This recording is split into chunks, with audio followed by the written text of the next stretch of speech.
Thought that you should know I've been going solo. Want my love, baby, earn it. Yeah, dancing on my own. See if you can follow. Got me feeling alive. Watch me go, lose control. Is this real?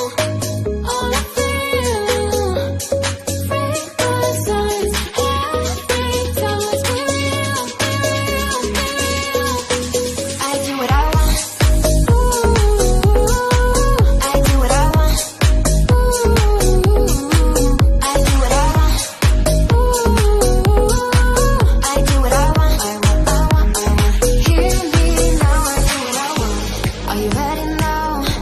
'Cause it won't be easy. Only get what you work for. Gotta go all out whenever you see me. Don't be wasting my time. Watch me go, lose control. Is this real? All I feel. Fake the signs. Every time let's be real, be real, be real. I do what I want. Ooh, I do what I want. Ooh, I do what I want. Ooh, I do what I want. I want. Hear me now. Watch me go, lose control. Is this real? All I feel. Fake the signs. Every time let's be real, be real, be real. I do what I want. I do what I want. Good morning.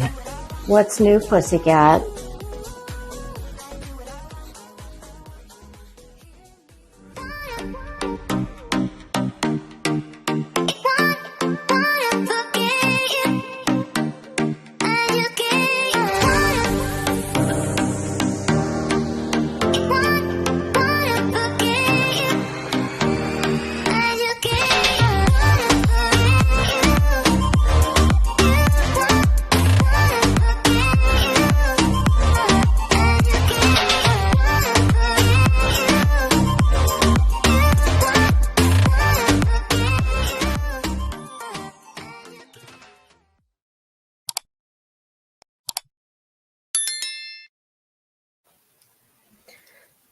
Good afternoon. What's new, pussycats? How the hell are ya? I miss you guys. I'm fantastic. Thanks for asking. I thought about trying to do one of those videos. Yeah, I was a little too pressed for time this morning. Damn, doing this shit, I feel like I'm back in college. I was gonna say high school, but I'd have been lying because God knows I didn't do anything that resembled homework or studying in high school. Our friend JP is backstage. Look at that, just like magic. Brrr. Oh, what do you have there? Is that a dum-dum?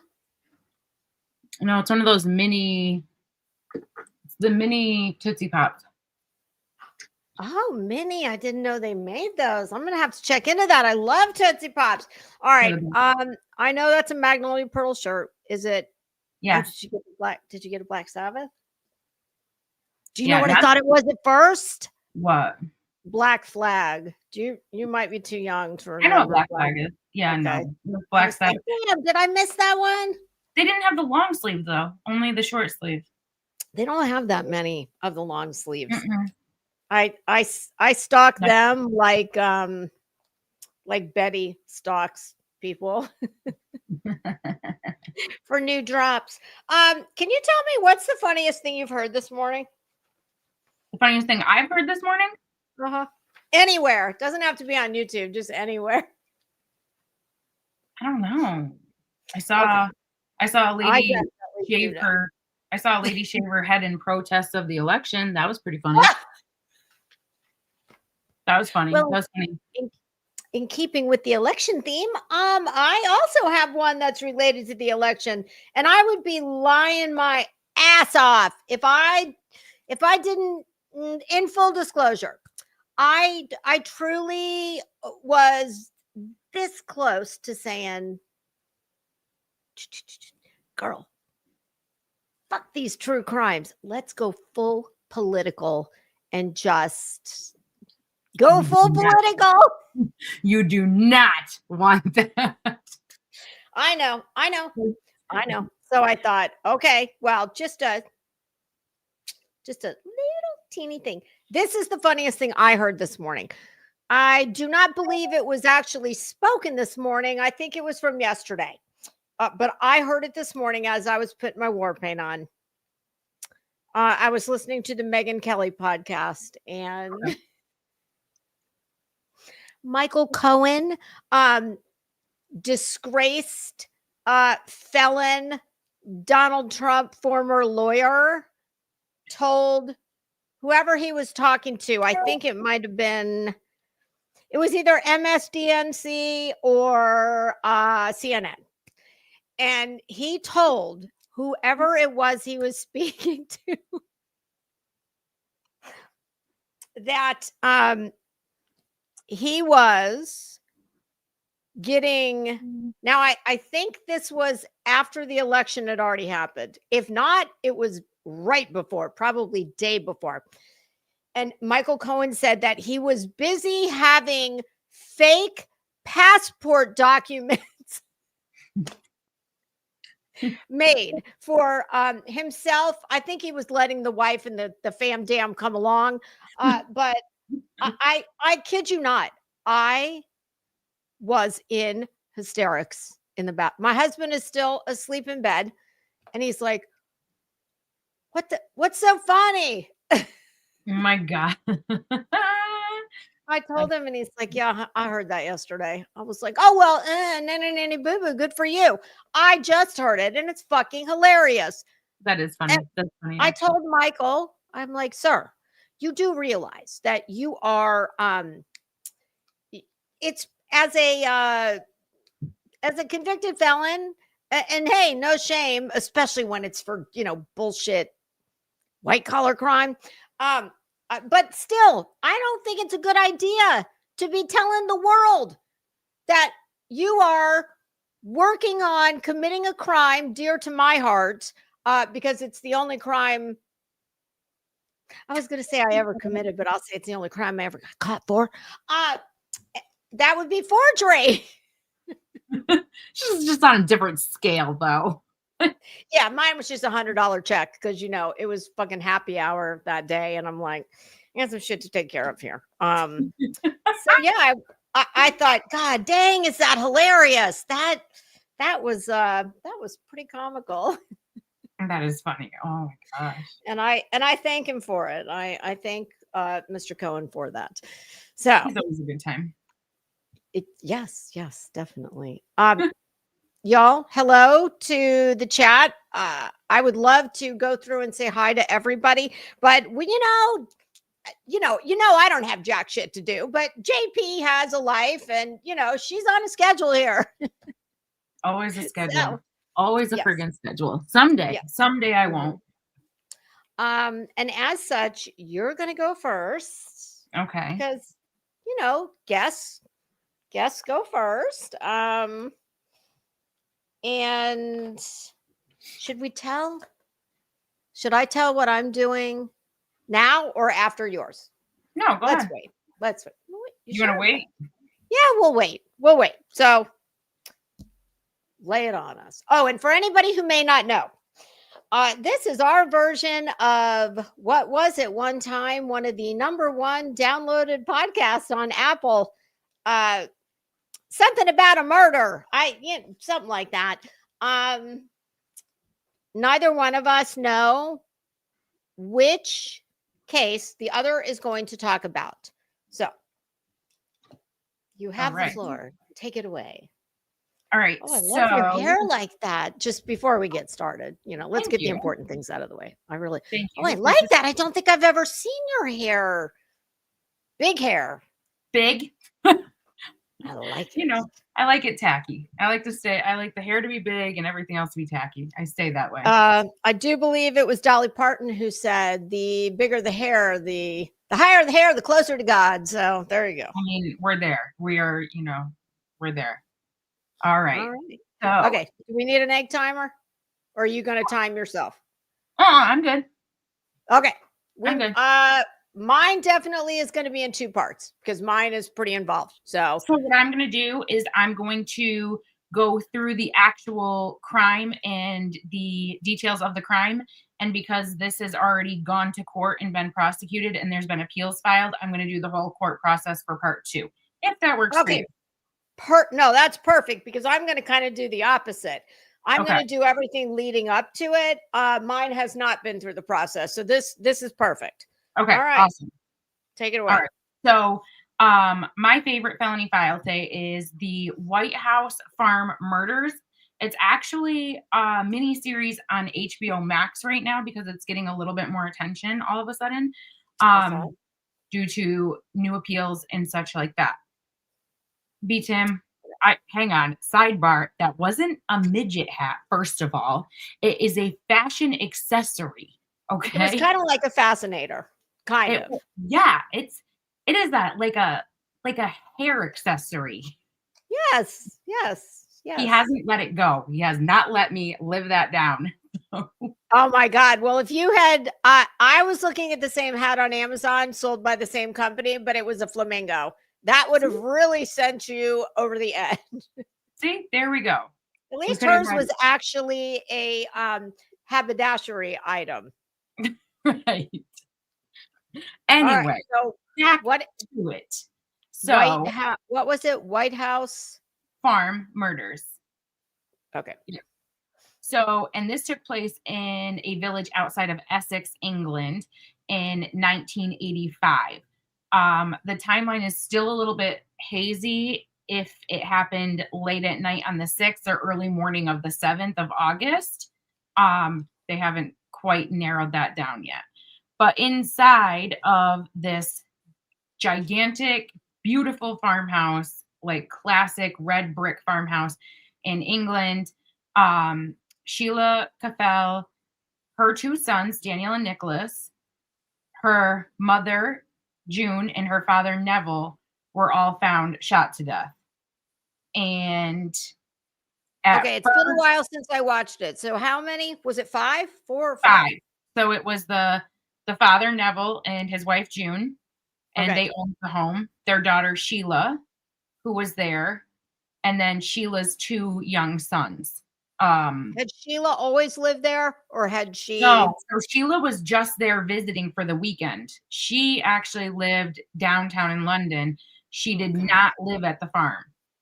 And the only surviving member of that immediate family is son Jeremy, which is Sheila's brother, of course. Oh, yes. Okay. It's coming back to me. So he lived just a few miles away.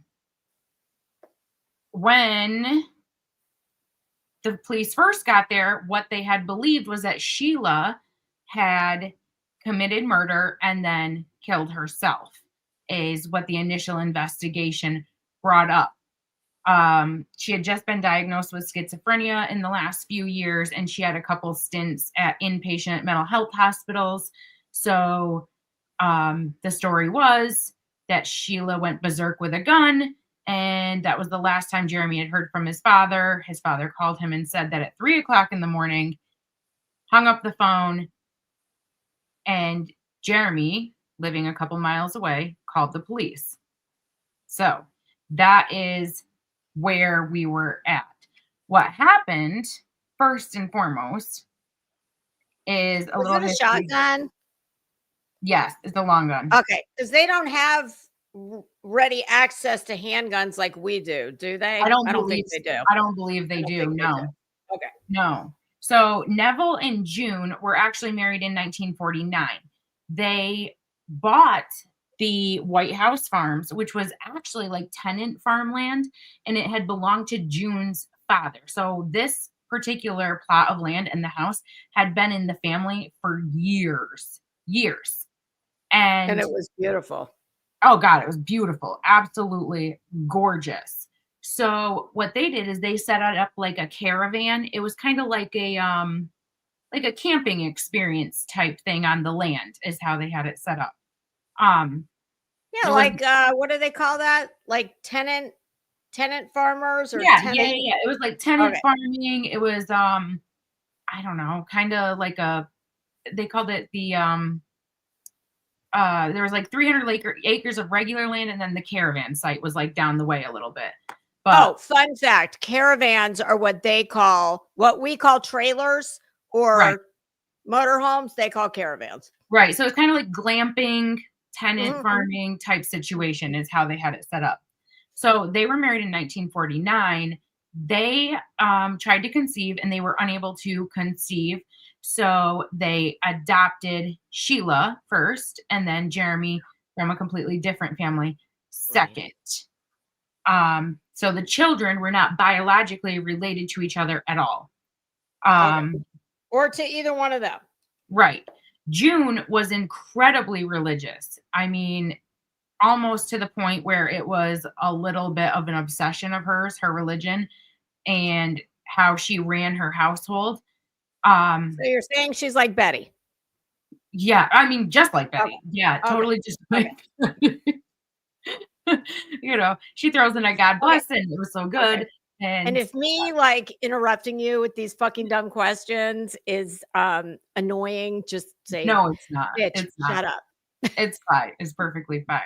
So Okay. June, even though she had, her religion and she had these two beautiful adopted children and a husband, and they had, they were pretty well off. She Just like suffered Betty. almost like that, almost that close. And so she suffered from depression and had been admitted to psychiatric hospitals herself. And Well, that's actually, interesting. yeah, it was interesting, and especially since it was after, Sheila's adoption. So when she adopted Sheila, she actually had to go in for electroshock therapy, and they kept her there. It was 6 different rounds of electroshock therapy that they did. Back then, that was Right. probably well, first they'd like throw some Valium at you, and if that didn't work, then Yes. I mean that was standard operating procedure, sadly. Right. Exactly. So they gave their kids, everything that they wanted. These kids had top of the line education. They were a well-to-do family. So, do So, you think, did anybody say at any point, in light of the fact that these two are not related, but mhm, both have very similar issues like it was bizarre. It was nature really bizarre. nurture? Yeah, and that's what I think too. I think it was a lot of that. Well, they had Sheila go to, not boarding schools, but she went to really good private schools. Jeremy, for lack of a better words, Jeremy was a shit. He was a little shithead. I mean, he was doing all the freaking things. He was always getting into trouble. He was causing problems at school. He was getting, Like Betty. he got expelled. He was just a little shit. And so they sent him to 2 different boarding schools. Um, where it wasn't much better at boarding school, honestly. It wasn't He did the same things there. So eventually he graduated from boarding school. They sent him to college. He went through 2 colleges, I believe. And then finally, he was out of college, he was out of school, and his parents Did just he said, get a "All right." degree? Did he get Um, a degree? I think he earns, that wasn't said. Sheila did earn a degree. Sure, Sheila went to school to become a secretary, and which is a thing over there. And Especially back then. right, she had done modeling and then she went to school, she became a secretary. Jeremy, I think that they realized that he was going to be very unsuccessful on his own. So like Um, Betty. right. So they bought him a cottage a couple miles up the road. They were like, "This is where you live now. You work here at the campground, at the caravan." And, so they paid him, they gave him a job, they gave him a house. So he was super, super spoiled. And I mean, he really had anything that he wanted. But for some reason, Underachiever. it was what? He's an underachiever. Yeah, well, I think he was just entitled. I think he was just an entitled little shit Yeah. is what he was. And I Was he mean, close with his sister when they were growing up? they were kind of close, but I mean, he had gone to boarding schools and stuff like that, so they weren't around each other an extreme amount of time, like in their teen years. Yeah. But so yeah, Sheila actually went, and like I said, she got her degree at Secretarial College. And then when she was 17, she found out she was pregnant while she was in secretarial school. Oh, So that was terrible for her family, especially with her mother being, sure it was. so hyper religious. Oh, that's right. Right. So her mother was super angry, tried to force her to terminate her pregnancy. Sheila refused. And of course, that put a huge strain on their relationship. So it was just really bad. She finished her course, and actually then she became a hairdresser. And then, she was still kind of working as a model here and there. She did some nude modeling. She had done some, just catalog modeling and stuff like that. She gets married to the baby's dad. She ends up having the two boys, the twins. So she marries their dad. They end up getting a divorce in 1982. After they got a divorce, Sheila's parents bought her a flat, and were kind of like Don't helping. you love that? Right. I mean, what the hell? It just sounds so much bougier than it, it's just an apartment, but a flat. I don't know why I don't get, I want a flat. I would like a flat. That'd be great. And fun fact, I myself went to boarding school for a period of time. It was a whole experience. It was, I didn't want to be there. And I do believe I told my parents, I know you think this is the solution, but no, it usually isn't. It usually does not work out. No, it worked out for me. Worked out for me. Didn't work out for them so much, but yes. But over across the pond, that is very, very common. It is. It really is. Why do I feel like you have to? I think you have to pay for your education over there, even in the lower schools. Do they not? Am I crazy? I don't know. I can't speak on that. I'm not sure. I think they do. Because I know I've watched so many, documentaries, movies, TV series, and that's a thing over there. They must have an option if you can't afford. To boil it all down, I think that if there's any way possible parents can pay for their kids' education, and obviously there's, a range. Right. I think they do that. It's pretty common, not like here where it's almost like you say the word boarding school and it's like, oh, you're a fuck up. Yeah, I think it's like the norm there. I think that's almost like a finishing school type situation for them. Yes. That's how it seemed to me, like in my reading. So Sheila, she went to boarding school. She ended up pregnant. She had to stop modeling because she was pregnant. She married and divorced. They bought her the flat. So after that, she actually just lived on welfare and didn't really work. After they bought her the flat and she became divorced, she really wasn't gainfully employed. She worked a little bit here and there, like as a waitress sometimes or as a bartender or whatever, but there was a couple like cleaning jobs. But other than that, she didn't really work. She kind of just lived on her parents' dime. So like Betty. What? So like Betty again. Yeah. Oh yeah. Well, and then so that's when her mental health really started to decline, and they would she was reported to have been found by like her friend. She was like banging her head against the wall and like trying to self-harm. It was very bizarre. You can say the word. It was bizarre. And so she was actually treated by the same doctor that gave her mother the electroshock therapy. Oh, wonderful. He took over her mental health care as well. So she actually had to do a couple of stints as inpatient mental health facilities. I think it was St. Andrew's Hospital. It was a private psychiatric facility, and she was diagnosed with schizoaffective disorder. So Yeah, that's they a big deal. it is. And they discharged her after only a few weeks. I think it was 3 weeks. They discharged her, and she was still being seen as an outpatient. And then he figured out that his first diagnosis was wrong. He changed it completely. It wasn't schizoaffective. After he gave her electroshock? No. The mom had the electroshock. Sheila never. Just the mom. Okay. Yeah. So Sheila never had the electroshock therapy, but it's the same doctor. So we can see kind of how this doctor works. Mm-hmm. So first was the schizoaffective disorder. Then he changed it to schizophrenia and started treating her with, I think it's like trifluparazine or something like that. I can't say it, but anyways, it's an antipsychotic. She had wrote in a diary that she believed the devil gave her power to project evil onto others. Oh, shit. And that she had the power to make her sons harm others.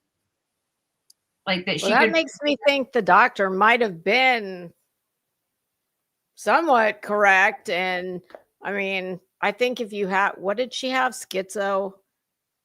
Well, first he had what's the difference? Schizoaffective, and then change it to schizophrenia. What's the difference? I'm not sure. I probably should have diet. I'll look. Delved into that, but I did not.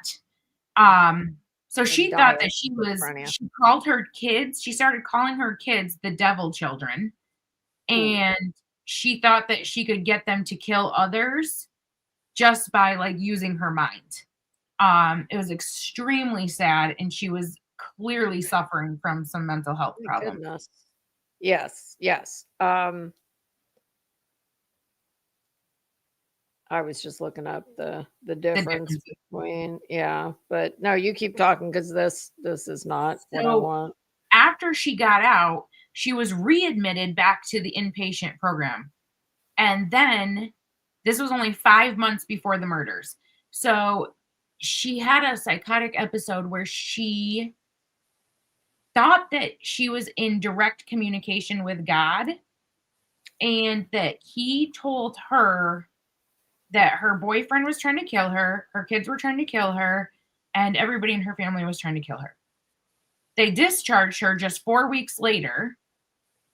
They gave her injections of, what is it? Is it Haldol? They gave her injections of Haldol. That's one they used to use back then, heavy duty. Right. So that's what the treatment plan for her was. And from that point, the father of the twins, of her boys, he took custody of the kids. And he pretty much isolated the kids from her for the most part. She was able to see them here and there. Yes, haloperidol. Yes. Okay, here's the difference. The main difference between schizoaffective disorder and schizophrenia is the presence of mood symptoms. Schizophrenia typically involves delusions and hallucinations without mood symptoms. Okay. So maybe that's why. Yeah, well, it sounds like she had, wait, what did I say? Schizoaffective. Well, she might have had both. I don't know. Do they maybe they give you schizoaffective if you have, what if you have all of the above, which it sounds like she had? I don't know. I'm not sure how that works. Yeah, and it's not clear in whatever I Googled, so. Well, they went to live with Colin, her ex-husband. They went to live with him because that clearly just wasn't a good, safe situation for the kids. While she really loved her kids, and I do believe that she was a good mom, there were, she had mental health issues that needed to be addressed. So that's her backstory. So then you get to Jeremy, who I just can't. He is just such a little shit, dude. I can't with this one. I So haven't watched this thing in years, so it's like it's coming back to me as you're talking about right. it, but I don't have a lot of independent memory of the details. Well, they adopted Jeremy when he was 6 months old. So they put him in a private school primary and then a prep school.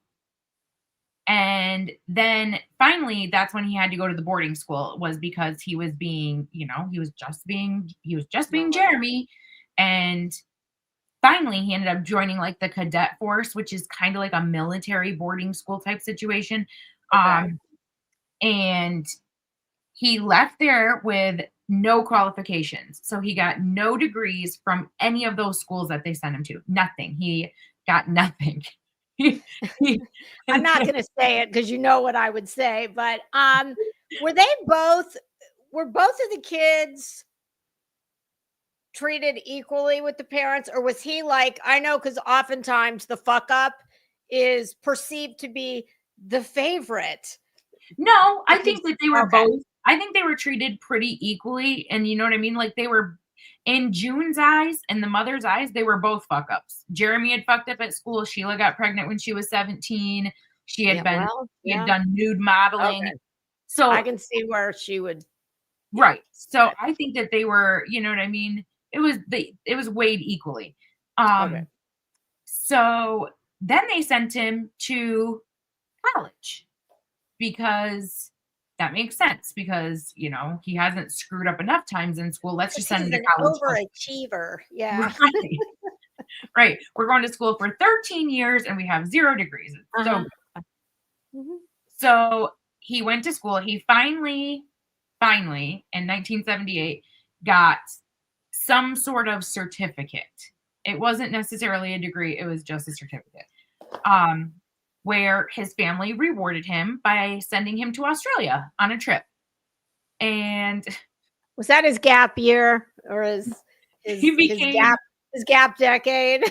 Right. He became certified in scuba diving. What the fuck? I mean, all the money they spent for him to get a fucking degree in scuba diving, probably banging single or married rich tourists on the beaches of Australia.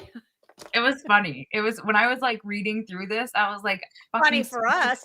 I was like, you might as well just take like underwater basket weaving. You know what I mean? Like, God, yes, the good old basket weaving. We've upgraded. Yes, we've expanded our basket weaving class. We now have an underwater option. Exactly. It's about, you know what I mean? Like the degrees are about the same. So he did that. Then he went to New Zealand and hung out in New Zealand for a little while and met all kinds of people. And his poor sister is like having a nude model while Right. Well, he's going all over the place. Yeah. So when he was in New Zealand, in true Jeremy little shit fashion, he breaks into a jewelry store and steals a watch, which his father had to pay money to get him out of that situation. He was also smuggling heroin and partaking in a whole shit ton of party favors while partying it up in New Zealand. Okay. So he returns to England in 1982. That's when they buy him the cottage, and then that's when they give him the job at the farm. For all his achievements. Right. I mean, there's no more fuck ups that can be done at this point. Like, all the fuck ups have happened. So he gets that. It's like a 5-minute drive up the road. But they said that they bought him a car too, because he complained about having to ride a bicycle from his house to his parents' house, which was like a 15-minute bicycle ride. I remember that shit. Yeah. So he did that. So it was a whole thing. But it was like the company. Did it have a banana seat, or was it like a beach cruiser, or what kind of? I don't know which it was. It was terrible. It was awful. I'm just picturing Pee Wee Herman like bicycling through the English countryside as fast as he can go across the field to mommy and daddy's house. Well, and Jeremy's always been a shit. So when they did it, some they did some interviews of like friends of the family and stuff like that. And the former housekeeper secretary said that Jeremy used to like torture his mother, that he would like just ride his bike in circles around her as fast as he could and like not let her move, or else he would hit her with his bike. I was like, what the fuck? Oh, hell no. See, that's what I said. Like when he was just a little, he was just a shit. He was a little shit. Yeah. But we call that a bad seed. right. So a couple weeks before the murders, tensions had kind of increased in the family. Jeremy was upset because he wasn't getting everything he thought he deserved, I guess. He wanted a raise, he wanted a couple other things, and he wasn't getting it. Sheila had been a little upset because people had been mentioning to her that maybe she should put the boys in what they call day foster care, which is during the day. I didn't know what it was either. I had to look it up. So it's where basically it's like daycare. It's like in-home daycare is how it is. Instead of a daycare center, they go to and hang out with a family. They come to you. That's what it is. I just don't know why they call it foster care. I don't know, but that's what it is. It's basically daycare. That's interesting. Well, I mean, keep in mind, this is the same country that calls like what we call Section 8 housing, they call council estates. Right. So it's hilarious how they definitely know how to judge things up. Yeah, it was just, I don't know. It was just weird. So everything was like kind of high tensions, like Sheila was having her mental health problems. Her ex-husband had taken custody of her kids. Her family was trying to help her get her kids back. But in order to do that, she had to agree to this daycare situation. She was living in the parents' flat. He was living in the parents' cottage. She had a car. He had a car. He worked for the farm. They wouldn't give Sheila a job. So the whole family is just like a disaster. It's just a friggin' nightmare. Do they get along? Sheila and Jonathan, are they Jeremy? Close? No, Sheila and Jeremy aren't close because Jeremy, you know what I mean. Jonathan, sorry, I have a Jonathan. You have a Jeremy. She went to school. You know what I mean? She had gone to school. He had gone to school. He went to Australia. He went to New Zealand. So they weren't ever really around each other that much. But there was no resentment between the two, because if that was me, I'd be like, well, listen, the reason I've got these issues is because, duh. It seems like they were kind of just distant. It seems like they weren't close. So on August 4th, 1985, it was a couple days, 2 or 3 days before the murder, Sheila and her boys were going to go stay together. That was like the rule from the ex-husband, is that as long as she stayed at her parents' house, she could have the boys for the weekend. So they went to stay at the farm, and they were going to spend the week with her mom and dad. They got to see the boys. Everything was good. The housekeeper was there.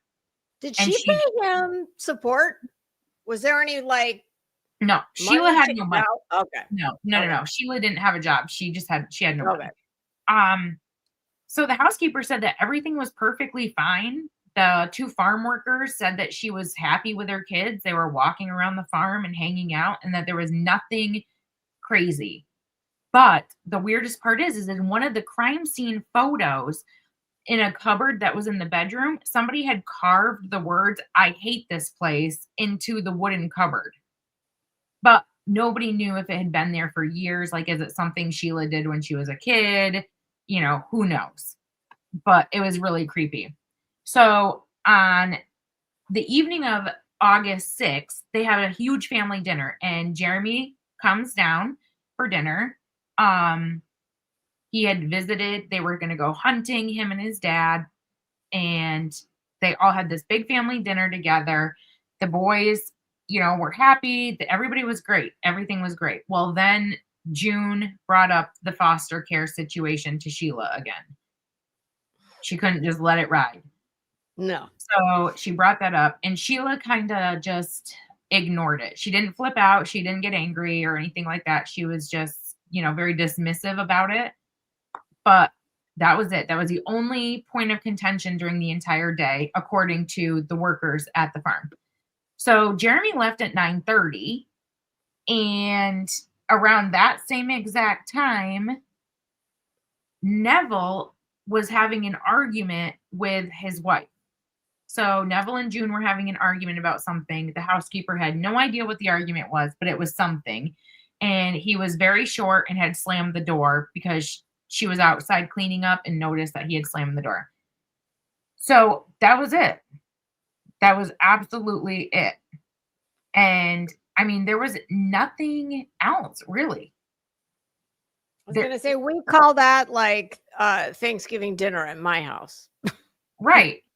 That's how it seemed to me too. Well, Jeremy calls the police department on the morning of the 7th at 3:00 in the morning and said that he had gotten a phone call from his dad, and his dad said, "Your sister's gone berserk. She's chasing everybody with a gun." And then the phone just went dead in the middle of the call. So that's what he said. So the cops said, "Meet us at the farm." The phone call actually had come in at like 3:56, and you can hear a dog barking. The operator could hear a dog barking in the background, which is weird because Jeremy didn't have a dog, but there was a dog at the farm. If memory serves correct, this is a little tiny town, right? Isn't it? Yeah, like everybody knows everybody, right? Oh, yeah. It's a super, super small town. Really small town. So, like, when he called the 911 operator, he didn't call 911. He called the non-emergency number. He never called 911. That's the thing. But didn't the one who picked up the phone know him personally? Like, I think that town was that small, if I'm remembering correctly. It wasn't like if me or you picked up the phone and, you're just one of many. Right. And so that happened. So they tell him, "Meet us at your parents' house." So on the way to the White House Farms, the cops see Jeremy driving, and he's driving like 4 miles an hour. Like he's driving Diane Downs. He's driving so slow. Like this is like, and all I could think of when I read that part was like, remember how when they pulled the black box from Alex Murdaugh's vehicle, and it was like they showed like crazy differences in speed than all the other days. Like that was Jeremy. Yeah. That's Alex Murdaugh must have knew about this and taken a page out of Jeremy's book because he was like, didn't he go really slow to go to his mom's? But then on the way home, it was super fast. Right. And that's exactly what Jeremy did. He literally took a page out of fucking Jeremy's book. He might actually have done that, both by necessity and research. Yeah. One never knows, but okay. I do remember that. One thing I wanted to ask, didn't Jeremy, did he have kind of a warm relationship with the two nephews or no? A little bit, but he wasn't around them much because they did live with the biological dad. So the kids weren't around very often. So they get to the house, and for some reason, they don't go in the house for 2 entire hours. They stand outside with like a bullhorn, hollering into the house, and there's no noise, no movement, no nothing inside the house. It's pitch dark, and all you can hear is a dog barking, and that's it. So 2 hours later, they finally go in with the tactical team. They decided to wait till daylight to go in because I guess, I don't know, they thought the house doesn't have electricity. I don't know what the deal was with that. But I'm trying to remember what that was about. I don't remember, but I do remember there was this big gap in time. I mean, how fucking weird. Right. Seriously? 2 hours? Super weird, huh? Wouldn't you think Jeremy, once the cops got there, wouldn't you think Jeremy, if they weren't going to do it, don't you think he would have said, "Fuck this. My parents are in there. My sister's in there. I'm going. If you're not, I'm going in." But Jeremy was super, super weird. Like when they were all outside standing there, he had said to the police officer, he had repeated the story and reiterated the fact that his father called him and said that his sister had gone berserk with a gun. And then the officer said, "Do you think that's true?" And he said, "I don't really know. She's a nutter. She gets treatments," is what Jeremy said to the cop. And there was they noted that he would be very, very emotional. And then he would walk off by himself and he would just kind of be snapping his fingers and, just happier than a pig in shit walking around the farm. And he was perfectly fine. So he was definitely acting really, really odd. Very Did odd. anyone note that in their reports or? Yeah, they did. So that was noted. And so while he was standing out there talking to the police for 2 hours, he told them, Sheila's very familiar with guns. She's gone target shooting. We grew up with guns. She's familiar with guns. Everybody there does. He said, "Also, by the way, I was over here earlier for dinner and we went hunting and I left my loaded rifle sitting on the kitchen counter, by the way." As one does when there's children around. Okay. Right. Fully loaded with a box of ammunition sitting right next to it, just sitting on the kitchen counter. Not sure why. Okay. So he acted like that. So finally they get to go in the house. They go in the house. It wasn't until I think it was 6:54 in the morning by the time they actually got in the house. The police. So they're waiting for the tactical team? That's what the fucking delay was? Yeah, and then when the tactical team got there, they said they just wanted to wait until daylight. So it was another hour after that. So when they went in the house and they found all the victims, one police officer came out and told Jeremy, and he had a very physical response to the news. He was vomiting, crying, shaking, in shock. Which does sound normal. I mean, right. And that's how he was acting. So inside the house, they had to use a sledgehammer to break open the door because the door was locked from the inside, of course, because they'd been sleeping. So Neville was that house was old, right? Oh yeah. Oh god, yeah. This is not like some kind of door you could just kick down. It was probably very thick wood. Right. It was. And it was a very well-built house. So Neville was downstairs in the kitchen. And he had 6 gunshot wounds, 2 being directly to his face. Oh God, that's personal. That sounds very personal to the face. Yes. And it was definitely, there were definitely signs of a struggle. The phone was off the hook. There were some broken glasses. There were bar stools and chairs overturned. There was some broken dishes, a broken sugar dish. The ceiling light was broken. It was just terrible. It was awful. Neville was in his pajamas. And I mean, not to be disgusting, but 6 blasts to the face.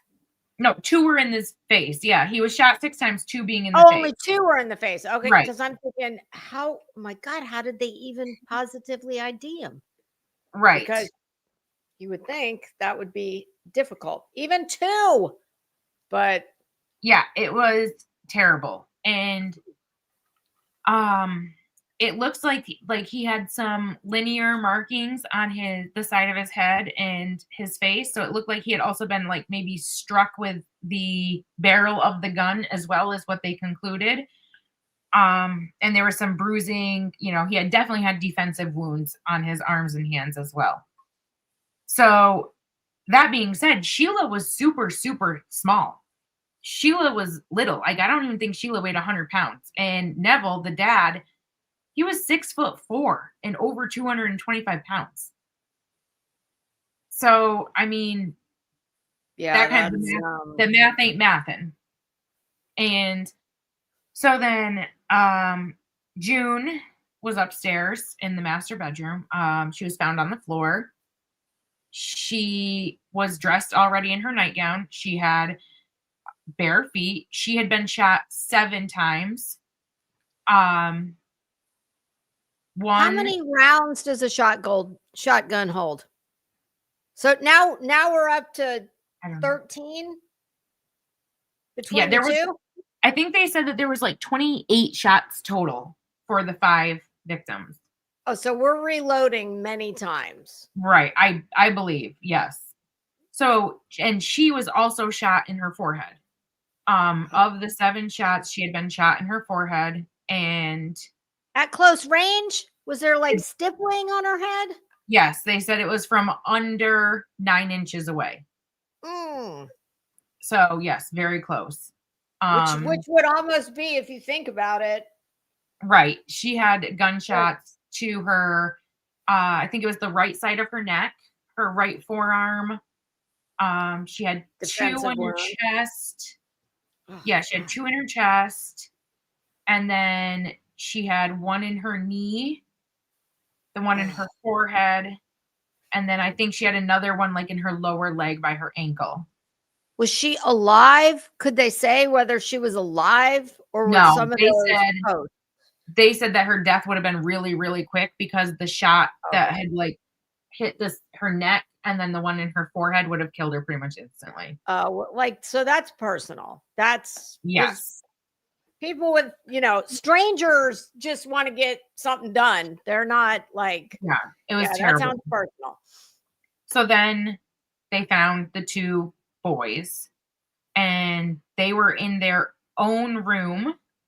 They had appeared to have been shot while they were sleeping. Daniel had 5 shots. That is that's personal. That is so personal. Right. The most hardened, either contract killer or just random. Right. And all these were were going in for one thing, but found another situation. They would never do that. Very close range. I mean, each, every headshot wound was within 9 to 10 inches away. So which makes me think that's it's like this close. Like if you'd had a handgun, it would have been the equivalent of putting a handgun right up skin to skin. Yep. Oh God. Yeah, that's personal. So he shot the one little boy had been shot 5 times. Oh God. In the back of the head. And then the other little boy had been. Was he in his bed? Yeah. Oh, well, I guess some people sleep. Right. I mean, he's little, you know what I mean? Yeah. And the other one had been shot 3 times. It was absolutely horrific. So then they continued through the house and they found Sheila. Did they share a room, the boys? The 2 boys were in the same room, yeah. Okay. Yep. So Sheila was also on the 2nd floor. She had 2 bullet wounds under her chin. What? One of them was in her throat. You mean this way? Or both were straight up? Yeah. With a shotgun? Yeah. Okay. That's interesting. Right. And then, the one in her throat as well. So what they say is that the higher one under her chin had been like a contact injury. So it wasn't an actual like gunshot. It was like possibly a ricochet from one of the other 2 shots is what they concluded. But either one of those first 2 shots would have killed her. Right. So I don't know how she shot herself twice with 2 fatal wounds. Is that the allegation by someone that she went all the way around the house and then she finished herself off? Right. But also, oddly enough, they took pictures of, of course, they take pictures of the scene. So that's why they were outside for 2 hours. They were waiting for them to go get on their bicycle and get film so they could go in the house and wow. Right. And she had no signs of a struggle whatsoever. There were no marks on her body. There was nothing, just the gunshots. Her hands were perfectly clean. She had no blood on her hands, and the bottoms of her bare feet had no blood on them. So if she had been walking around massacring her entire family barefoot, she would have had blood on the bottom of her feet. Did they have gunshot residue testing back then? I don't think so. But it looks like by the pattern of blood staining on her nightgown, they concluded that she had been sitting up, not standing up when she was shot. So they had deducted that she was sitting on the edge of the bed, kind of like this, and then, rested the gun and shot upward. Were they able to did they ever come up with in what order they thought all of them died? No, but the weird thing is that Neville and June and the two boys, they had a lot of dried blood. Sheila did not. Sheila's blood was fresh. And that's why they thought that initially that she had killed everybody and stayed alive and then killed herself later on. Like when they were coming in the house, that's when she killed herself. But they didn't hear the gunshots, so how would that work? They were sitting outside for that long. But she could have been last. I mean, I guess if you or in the alternative, I mean, anybody who's a mother would understand. If somebody came in your house and said, you do this, you do that, or you're going to do what they say. I mean, there was no, so they did do GSR testing, and there was no traces of GSR on her nightgown or anything else. Yeah. Wow. See, really weird. I watched that series. I swear it was HBO. It looks like Netflix has one too, but the one I watched was years ago. So I remember like the big details. I don't remember all this. It's like I'm hearing it for the first time, but so they were convinced that this was a murder-suicide. The police were convinced between Jeremy's statement and the phone call, and then, how everything appeared in the house. The cops just thought that this was a murder-suicide. All the headlines in the newspapers said murder-suicide, suicide girl kills her twins and parents. Like, that's what they thought. So then they started interviewing cousins and stuff like that had also been living on various properties owned by June and Neville. And one of the cousins said, like, no, this is Jeremy. This is 100% Jeremy. Sheila did not do this. Like, he believed that it was 100% Jeremy. So they concluded their investigation. They ruled it as a murder-suicide. They didn't want the family to have to deal with like the cleanup of the crime scene. So the police recorded any evidence, took pictures, and did that. Then they burned everything. Yes. In the driveway, right? Yes. The mattresses, like crazy everything. Shit. You wouldn't think they would. Okay. That part I remember because it was fucking weird. Yeah. They burned all the blankets, curtains, bedding, mattresses, carpeting, rugs. Everything got freaking burned. Nothing to see here. Yeah. Right. Weird. And then they have pictures of the cops inside, like crime scene photos. And in one of them, you can see a police officer holding the murder weapon with his bare hands with no gloves on it at all. They It were was, making s'mores in the bonfire out in the driveway. it Yeah, was nuts. I remember because it was just 3 days. bizarre. 3 days later, only 3 days, 72 hours, the family got to go back into the damn house. That was it. That was absolutely it. So when the family went back into the house, the cousins came over and they were helping to clean out some things and, pick up some more items in disarray. One of the cousins opened up a cupboard, and in the cupboard was a silencer for a gun.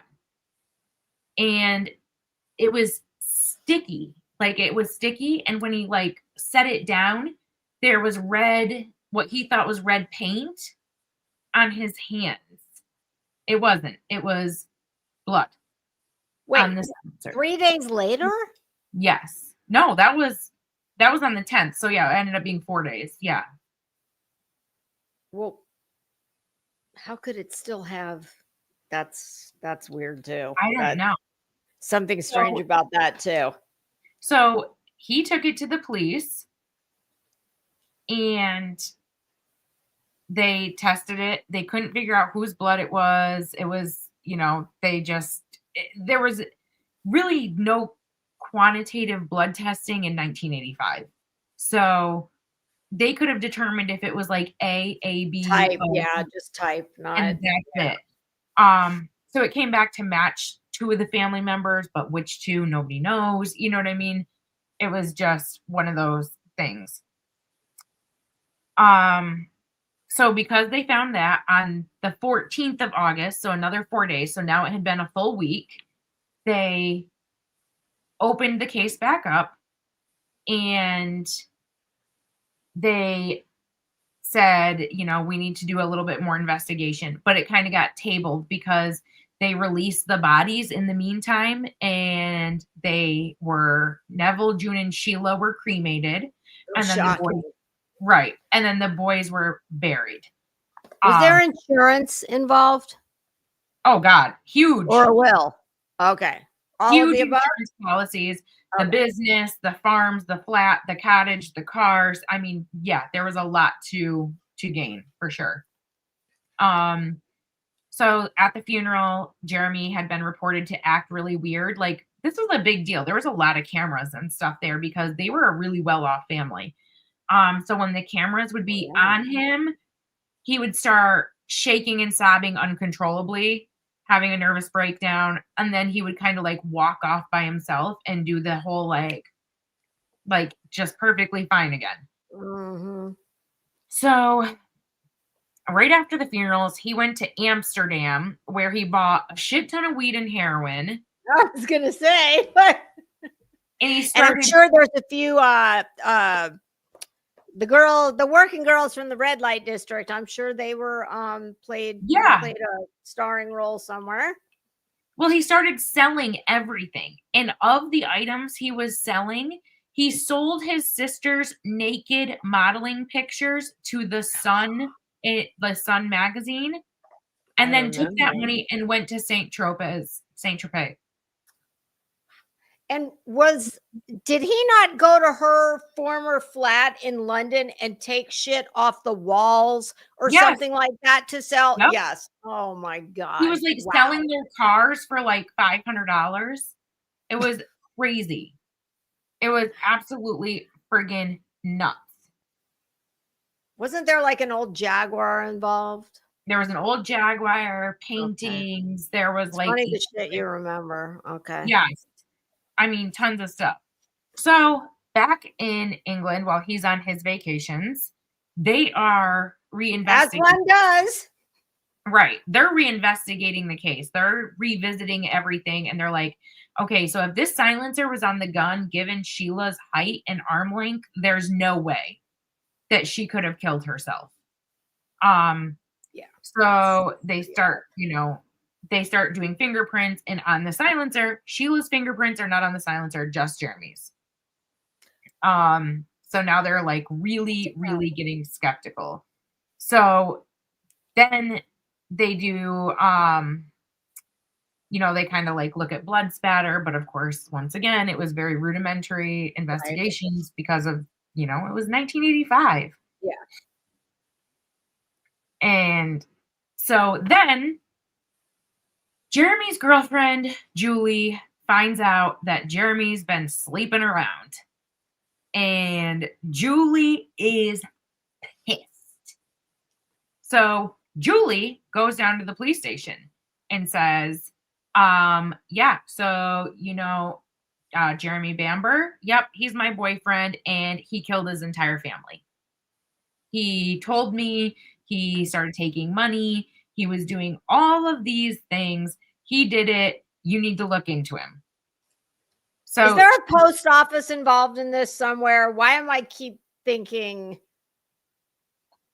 a post office played like an integral? Did she work at a post office? she was a bartender. I might be conflating this with another story, but okay. But I do remember that. Yes, she was full hot and said, "Fuck you, Yeah. Jeremy." Right. And well, so she says that on the morning of the murders, he had called her from his parents' house and said, something's wrong, and then hung up the phone. Of course, they questioned Jeremy, and Jeremy says, she's just mad. I was cheating on her. She's just being disgruntled. Like, she's crazy. Ignore her. So that's all fine and good. Then they find out that he had been walking around the apartment by himself right before he went to his parents' house that night for dinner. And he was like, it's tonight or never. Like, he was like saying that to himself. So Julie had reported that to the police. So, given the fact that Julie came forward, they now have the silencer. There's like other evidence, you know what I mean? Because Jeremy's prints are on the silencer. Sheila's bare feet had no blood on it. They arrested Jeremy in 1985, September 8th. So it was about 31 days after the murder. And didn't he have quite the spending spree between? Yes. Okay. Yes. In the meantime, Julie, the girlfriend, had also said that Jeremy hired somebody, and it was like the plumber for the farm. But once they interviewed him, they just discounted him immediately because he had like a rock solid alibi. Jeremy did not. So yeah, they arrested Jeremy, and of course he bonded out, and he left. Jeremy just left. Jeremy said, fuck everybody. I'm bonded out. Don't care what anybody does. I'm out. And he left. He dipped and went to France. And that was pretty much it. Then when he was, so then he returned to England on September 29th. He was rearrested for skipping his bail. And that's when he was formally charged with the murders at that point. They charged him. They had all of their evidence, and they formally indicted him on the murders. So that's where I'll end up because the court case is really crazy. So okay, that's the White House. You know what's wild? There are a lot of parallels between mine and yours. And we did not know until late yesterday afternoon what the other was doing, and that was only by necessity because there was a question about something. But yeah, but we had each already had ours picked out. So it is interesting that you will definitely hear some parallels here. Mine is the case of Barry and Honey Sherman, Canada's unsolved billionaire murders. Why is everybody rich? Everybody that we talk about, why are they? I know, and I swear I said to myself, you need to pick somebody who is not rich. Next one, and I swear, because typically those are more fun. So next one, I swear I'm not picking any rich people, but I had never heard. This is the first I've ever heard of this. All right, so her name, like, and that's where the title came from. What did I call it? Farming and honey. Farming and honey. Yeah, and Honey is the pet name of, wow, you know what's crazy? In all these pages, I've got like 5 pages in front of me. I don't even have her proper name, but everyone called her Honey. So, Oh, I thought that was her name. I thought that was her name. no, she's got another name, but it's European and it's Austrian. She was of Austrian descent, so it's kind of hard to pronounce. And interestingly enough, swear to God, hand to God, true story.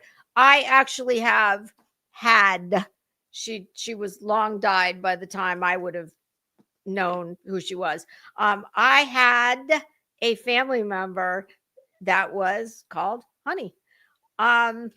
So Barry and Honey Sherman, they were killed in 2017. December 13th is the common settled upon date. So first we're going to talk about Barry. But before we do that, because this is in Canada, there's some real stark contrasts between Canadian justice system, what we would call, civil procedure or criminal procedure. Theirs is different. It's much more open than ours is. And a lot of the research I did for this, I actually paid $1 to subscribe to the Toronto Sun for a year. I'm like, well, damn, $1 for a year, that's well worth it. A lot of the research came from that, but there's plenty on the internet that is talking about this case. At the end, we're going to watch it's about 5 minutes, a 5-minute YouTube video from the Toronto Sun. Where I'm going to stop is we're going to go all the way up to the day of the crime. And that's where we're going to stop. And then we'll carry on into part 2. So one of the key differences between our criminal justice system disclosure and Canada's, the Toronto Sun has litigated for years to get more access to case documents about this case.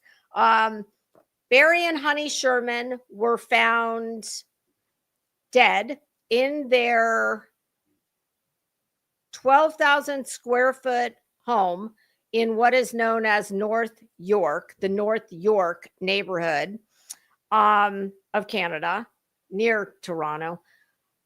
They are found in their basement swimming pool with belts. Each of them, I'm going to show you a quick picture first, and then we're going to get all into the details. But yes, I think I Googled, what did I Google? Billionaires charged with crimes. And I came up with these 2 that I had never heard of before, but it's actually quite fascinating. And I think I will probably follow this. All right. I think, yep. Here's the pictures. Let me find the one I want to show you because they're all in. I'm going to show you a picture of Barry and Honey first, and then I will show you a picture of how they were found when they were discovered. Now, aren't they cute? Like and she looks like a honey. I mean, she's adorable. This is one of their grandchildren. So this is Barry and Honey. And hold on, I'm going to stop this. Like sweet people. Yes. But yes, they look like that, but maybe not so much. Okay, so first I'm going to show you this picture.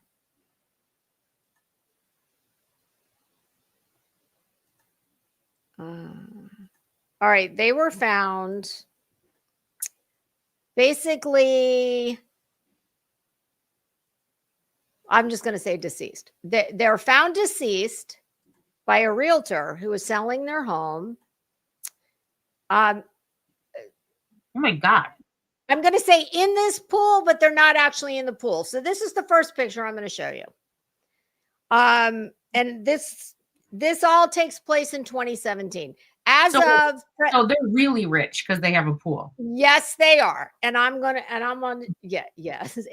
Well, I think they're even more rich. Okay. So there's rich, and then there's legacy rich, filthy rich, and fucking nobody that shares your DNA is ever going to have to worry about working or money until this whole place just implodes. And they would fall into that category.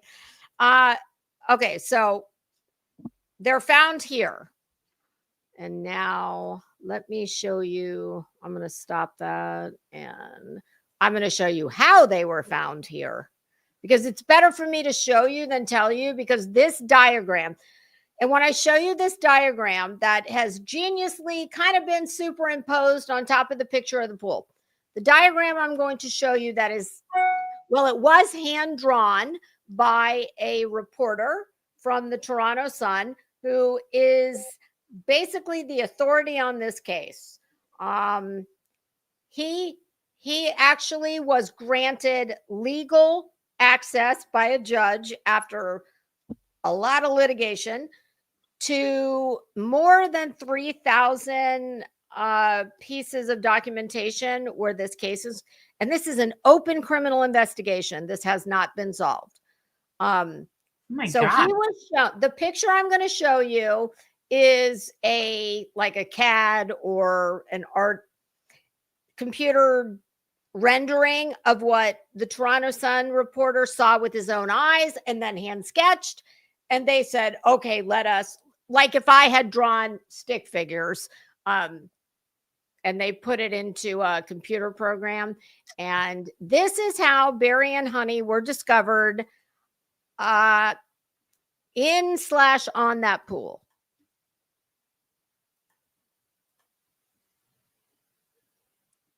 Okay, so this one is Barry right here. So this railing right here, Barry, is found pretty much right here. These belts that you see, these belts are used more so to keep them in position. They play a role in the actual conclusions of the medical examiner, but the main purpose of them here are to keep them positioned. Okay. Mm-hmm.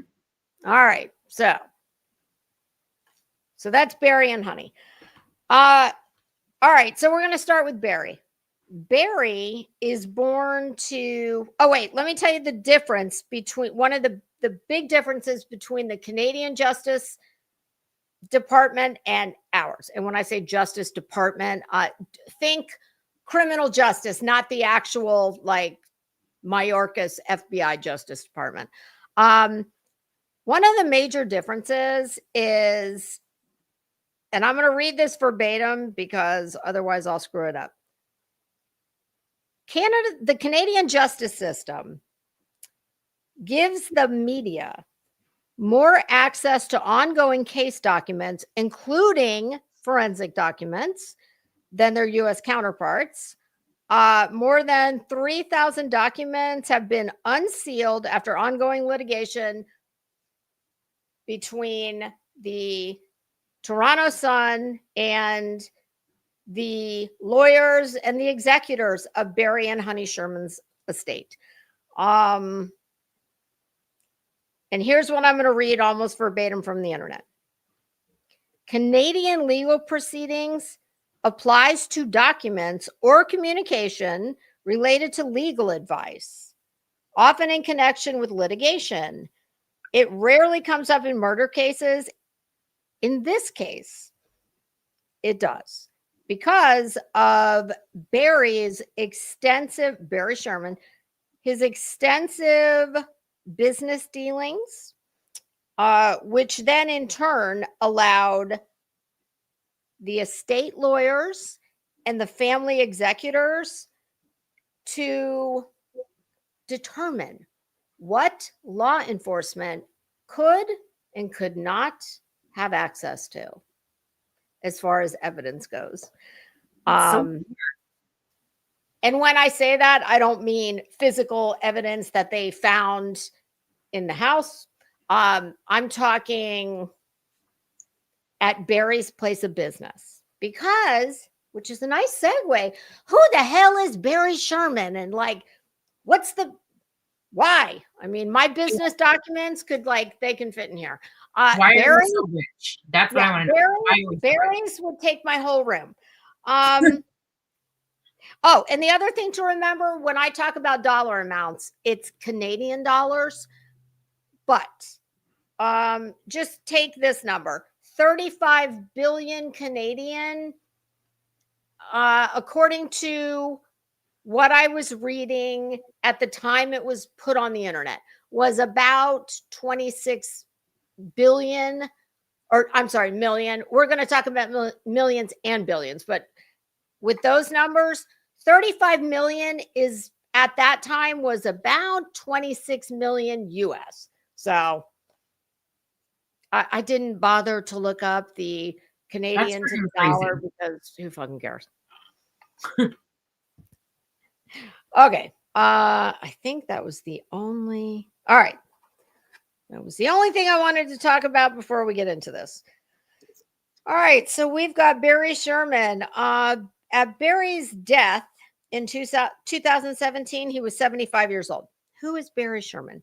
Barry was the chairman and CEO of Canadian pharmaceutical giant Apotex. He was born to Jewish parents. His father was a partner in a zipper manufacturing business, and his mother, after his father's death, became an occupational therapist. And his grandparents were Russian and Polish Jews. Now, when Barry was 16 years old, he entered the University of Toronto. At that time, he was the youngest person in the engineering science program. He graduated with highest honors and went on to get, wait for it, an astrophysics degree from MIT in 1967. So Barry's a real dumbass. Yes, Barry is a very brilliant dude. All right, Barry's so like off the charts. So Barry's first career after MIT. Barry has an uncle by the name of Louis Winter. Louis owns Empire Laboratories. Barry goes to Louis and says, hey, why don't you let me run this place? And Louis says, okay, I think we might be able to work something out there under a few conditions. Barry's got 4 cousins by Uncle Louis, and the conditions of Barry being able to run Empire are that when the 4 cousins reach the age of 21, they all have the option to be employed by Empire Laboratories if they want to. They are to be given a 5% stake in Empire Laboratories and a 15-year royalty agreement on 4 of their patented products. Jeez. So Barry's like, hey, yeah, okay, shit, that sounds great. I'm smart. I've graduated from MIT. Your kids are fucking lazy, but you started this place, so yeah, whatever, lad. It's all good. Give it to me. Give me the keys. It's fine. However, there is a catch, and the catch is said agreement, which is made between Uncle Lewis at some point dies. This agreement is made between Barry and the executors of Uncle Lewis's estate. And the agreement is voided if Barry says, you know what, Empire, listen, this relationship, we've gone as far as we can go, and I'm moving on, baby. And Empire, being the gracious, soon to be former spouse, says, well, bitch, that's great. You can go date your fucking 20-year-old secretary, but you're going to have to stroke us a check. So if Barry sells Empire, he has to pay the 4, we'll just call them the Winters cousins. But other than that, Barry's kind of got like free reign. Do what you will. Make it, make it great. And I didn't dive too terribly deep into that part. I think it does say, oh no, sorry, I'm getting ahead of myself. I was going to say, I'm not sure what it was that made Empire like something Barry wanted, but stand by.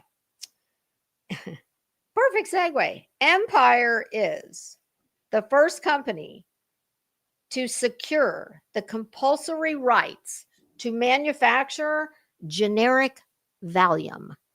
Oh, my favorite. Yes.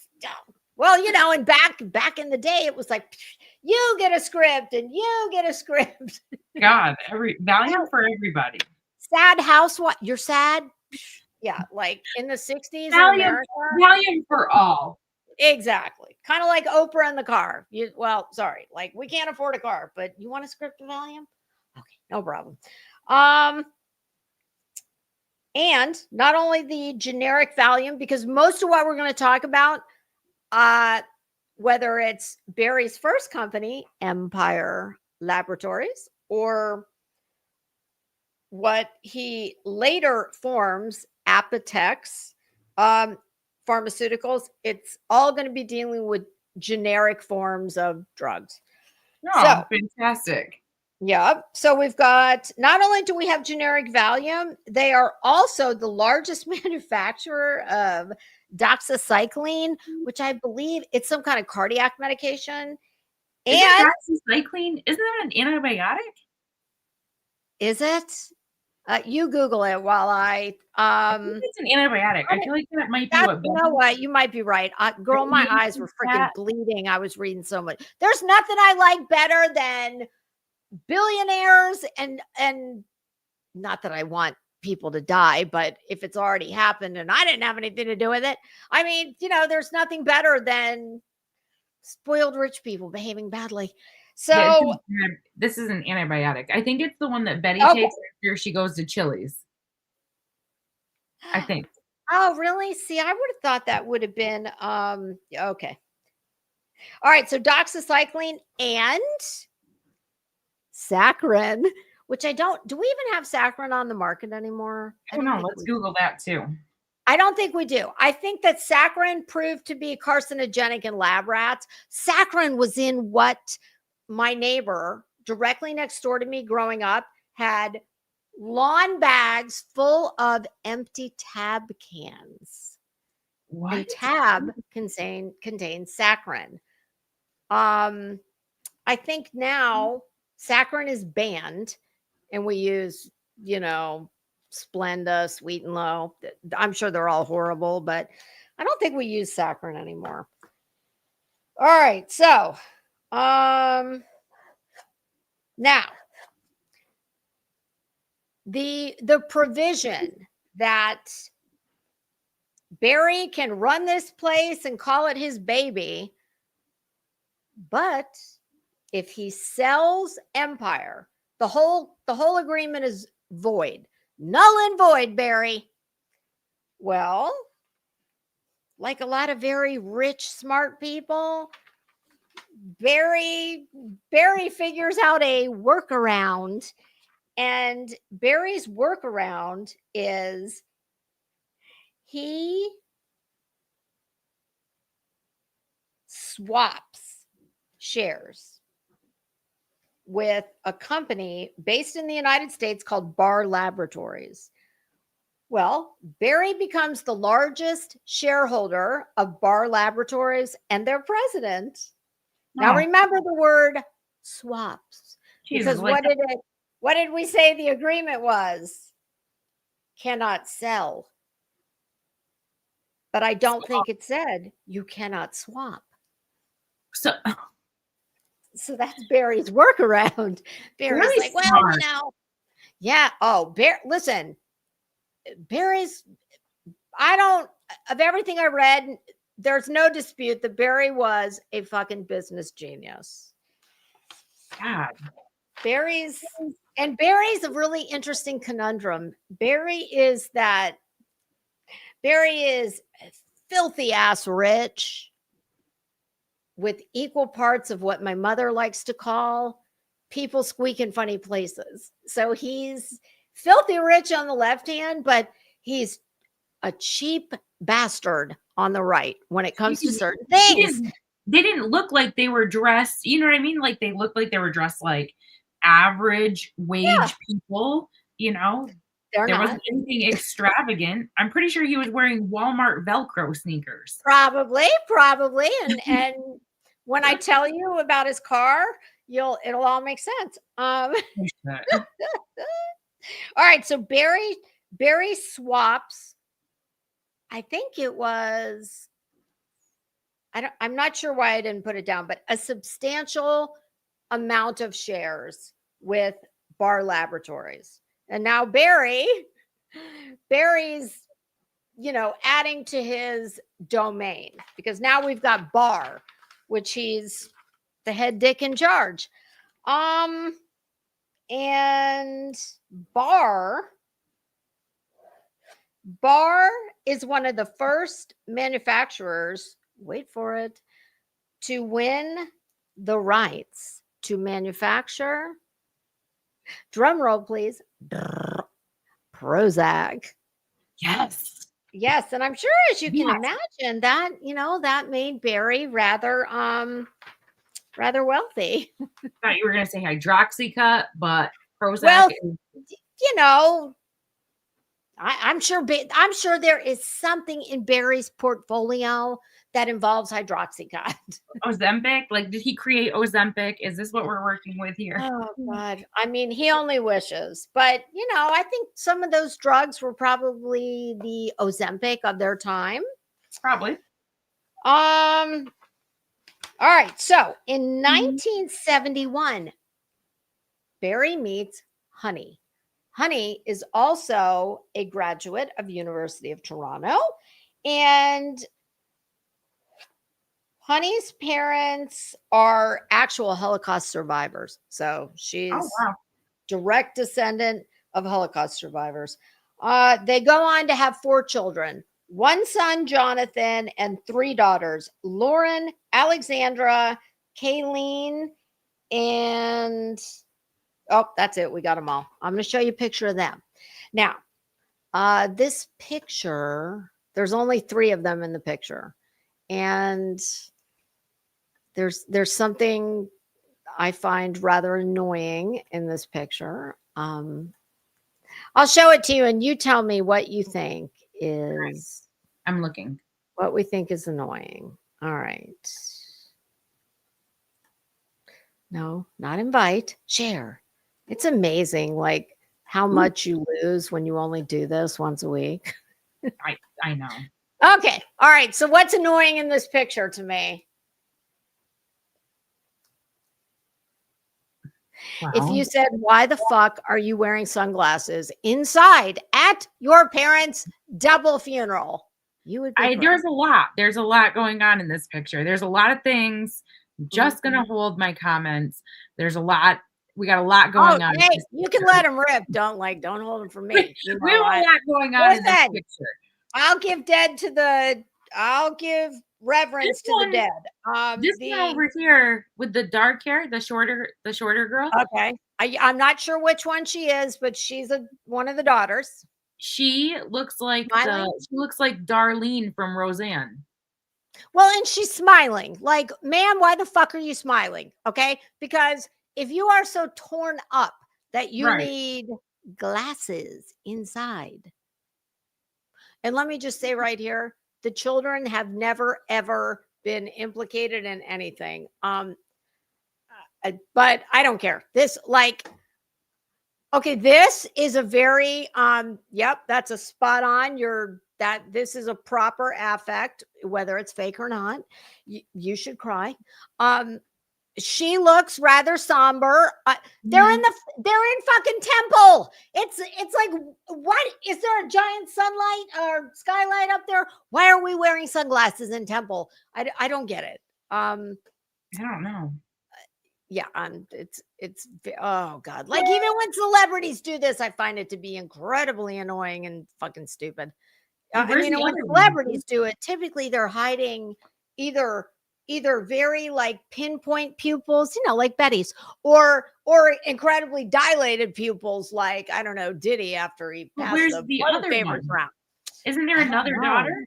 Yes, there is. She's I don't know where she is. I'm sure she's in the front row, maybe.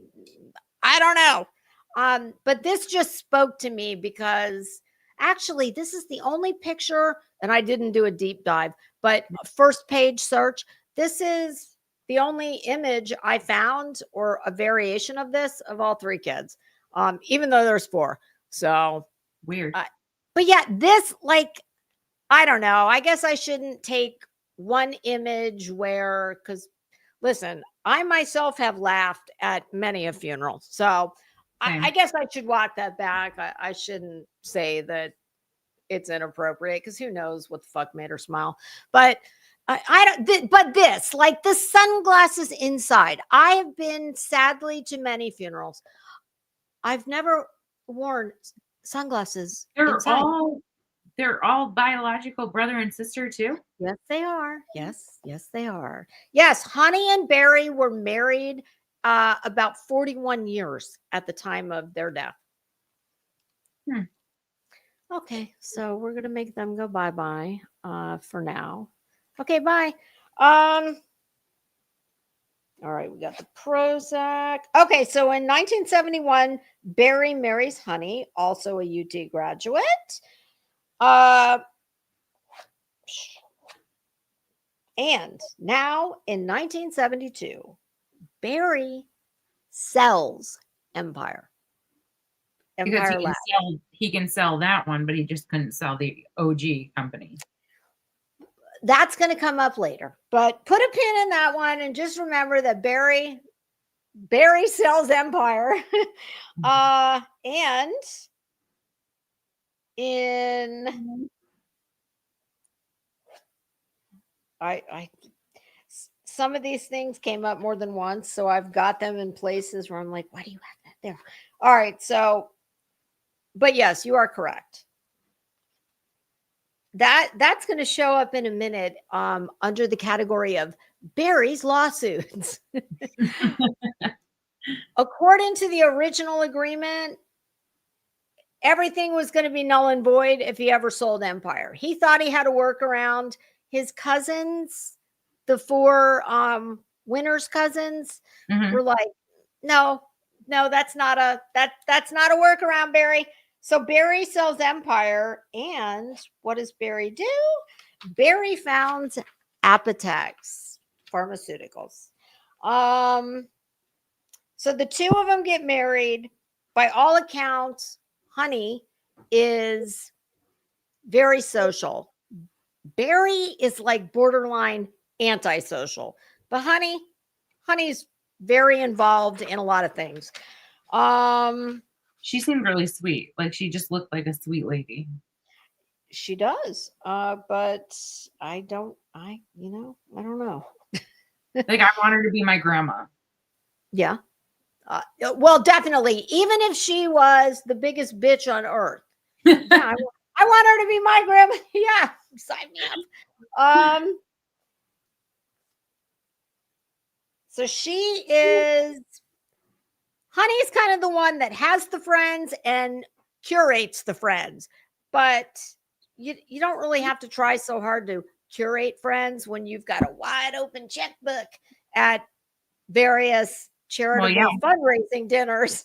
Everybody wants to be your friend. But Mhm. by all accounts, she was very warm-ish and he was a workaholic. So much so that even when they went on family vacations, I guess they like to ski. Barry would bring a whole briefcase, banker box full of work.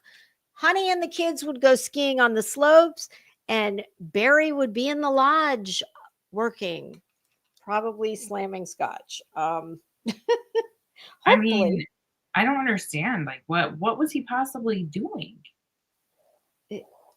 you I mean, know, you own the company, so obviously you have, I'm assuming, several hundred employees under you that are capable of, you know.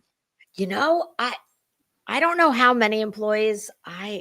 It's funny, nothing that I read said how many employees Apotex had, but I mean it was a lot. He was at the time of their death, I believe the company was taking in, and remember, this statistic would have been in 2017.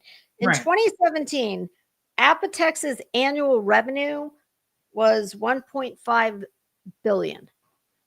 And Jeez. I saw some numbers that were much higher. So, all right. So Barry, while Barry is on one hand very philanthropic,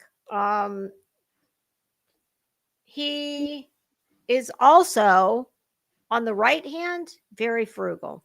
Wait for it. Barry only owned 4 cars in his lifetime.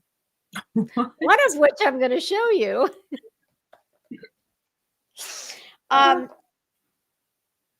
Four?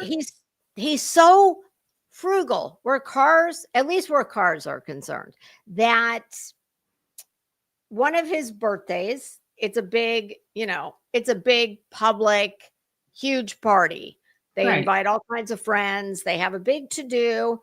And Honey decides she's going to surprise Barry with a red sports car. It didn't say what kind, it just said a red sports car with a big old bow tied, from the chassis to the hood. And Barry told Honey, take it back. And What? she did. And she did. Can you imagine? You're Never. worth that kind of scratch. I think this would be a good point, a good segue into the picture of Barry's car at the time of his death. Now, I don't want anybody getting hysterical. I'm not saying there's anything wrong with this car. I'm just saying that, given their financial positions, yes, this would not not what be you my need. choice. This would Right. not be my choice. And I wish that I could tell you what year this is, but you might be able to gauge by looking at it. I could not, although I did have a friend that had a car somewhat similar. In 2017, Barry is driving a convertible Mustang. Now, Yeah, that's like a 2000, probably 2010. It's a Pinto is what it is. But I need to give you a caveat. Barry, obviously this is the last car that Barry owns. And it is said that his friends and family are so concerned about this car because, I don't know, maybe he bought it used, maybe he drove it 20 million miles, but they were very concerned that carbon monoxide was actually coming up through the glove box of the car. Oh my God. And another thing to keep in mind, this is Barry and Honey's. This is their underground garage of their home. This is not a parking garage. This is the parking garage of their home. It's like, okay. So, there, I maintain what my mother says. People squeak in funny places. That's true. All right. Now, it is said about the family dynamics that between Barry and Honey, surprisingly, Honey is the authoritarian. Okay. And that Barry, quote, lavished them with money, different amounts for different kids. Oh, okay. Oh, can you imagine what kind of shit that stirred up? I mean, you're one of 4. Your parents are filthy fucking rich. And maybe you're the favorite daughter and maybe you get 2 million on Wednesday and Jonathan gets 25,000 on Monday. I don't know. They didn't say, obviously. Now, my husband would say, they should be grateful for whatever the fuck they get. I don't care how much it is. And me, of course, I'm like, fuck that. Like, I'm sorry, that I would never do that to my kids. I just, No. I mean, even though I only have one, if I had multiple, I do have multiple, and I do the same thing. Everything, even when I pack my kids' lunches, good. Like, this is how neurotic I am. When I pack my kids' lunches, they have the exact same thing and the exact same amount of each thing in their lunches that I pack every day. Okay. And so if you've only got 2 cheese sticks, nobody gets them? Nobody gets a cheese stick. Okay. The dogs will get them as a treat before the kids get them, and one kid doesn't get one. Hey, I get it, and I agree with it. And Barry actually accuses Honey of being, quote, abusive. Oh. And yes, and I'm going to read a little string of emails that were published in the Toronto Sun between Barry and Honey. Oh, shit. And these all took place 5 weeks before the murder. Oh, shit. First, I'm going to read the emails, and then I'm going to tell you the police's original theory of this case. All right. The first one. This email chain takes place on a Monday, 5 weeks before the murders. Honey is in a place called Kiowa, South Carolina. Now, I can tell you that the last time I was in South Carolina, I was in Charleston. I was sitting in the bar having a lovely cocktail of a very bougie steakhouse that's like this big. I think it's what's the golf? The Masters.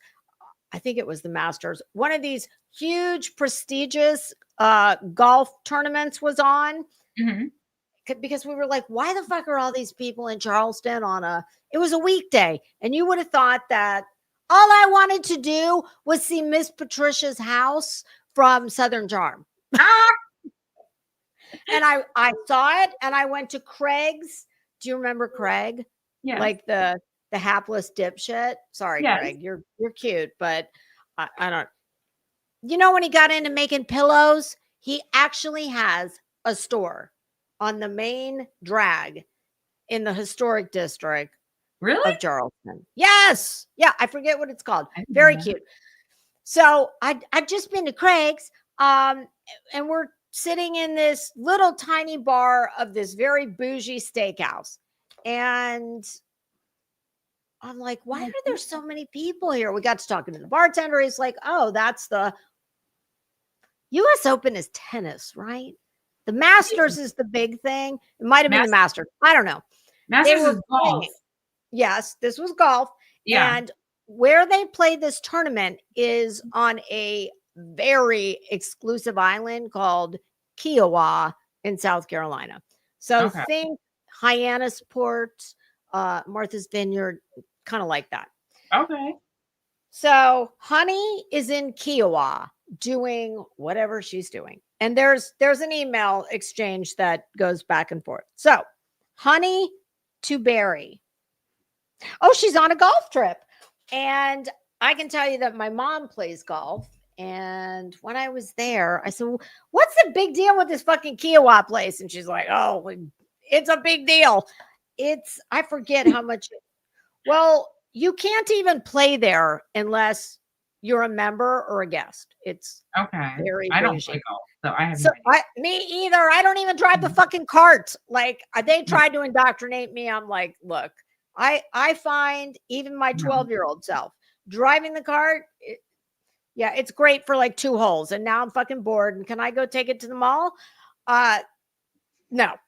Yeah, But Honey is clearly playing golf in Kiowa, where she's either a member or a guest of a member.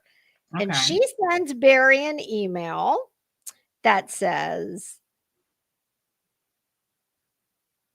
"Please go with me." Honey writes under the subject line, quote, "Leonard Cohen event." Apparently, that evening in Montreal, there was a memorial tribute to Canadian singer, songwriter on the first anniversary of his death. And obviously, there was some event coming up. It wasn't going to be that night because she was out of town, but I think it was like a week-long celebration. Barry responds, quote, "Not going," end quote. Typical man. Like, listen, we don't need to flog this dead horse. Honey, I ain't going. And honey, I mean that in both senses of the word. Oh shit. She then replies, quote, "Please, let's try to get along." Barry responds, quote, "Let's try to get along doesn't work unless you understand what the problem is. And it appears that will never happen." End quote. Oh shit, Barry, you savage. Honey responds, quote, "I do understand, but I'm not alone in this. I would try if you are willing as well." Okay, end quote. Barry fires back, quote, "Apparently you do not understand. You have been abusive to me for over 40 years. Whatever I have asked you to stop, the response has been, 'You stop.' You would think these two were married. You were also persistently abusive to the kids, which you remain unable to see. And you remain insensitive to how you deal with them." End quote. Honey writes back, quote, "Okay, I hear you." End quote. I love them. Oh shit. These are my favorite people ever. And I'm going to read directly from the Toronto Star's article. The Star has obtained from sources hundreds of email exchanges between Barry and Honey, their children, and others in the extended family. They reveal an, at times, toxic relationship in the family with difficult conversations that typically related to finances. As the Star has previously reported in its podcast. And yes, I would be remiss if I did not mention, I tried to find it on Apple. There are several podcasts about this case. I couldn't find this one. But the Toronto Star's podcast, The Billionaire Murders, the relationship between Honey and her children was so toxic, she referred to her children as, quote, "the Nazis." What? End quote. And remember, they're Jewish. Honey told close friends that the, quote, "pecking order" in her family went like this: Barry, the 4 children, then Honey. Well, honey, I would say to you that is much like the pecking order in, I don't know. I mean, I've watched enough Dr. Phil to know that, I think it was Dr. Phil. there's a very common school of thought that you are not supposed to ever put your children over your spouse. The idea being your children are going to grow up, fly the nest, and your spouse is going to be there. I mean, I'm sorry. As a mother, I'm just saying I don't buy. Thank God, I never had to test that. Right. That's a whole different relationship. I wonder if that podcast is gone because I can't find it either. I just tried to.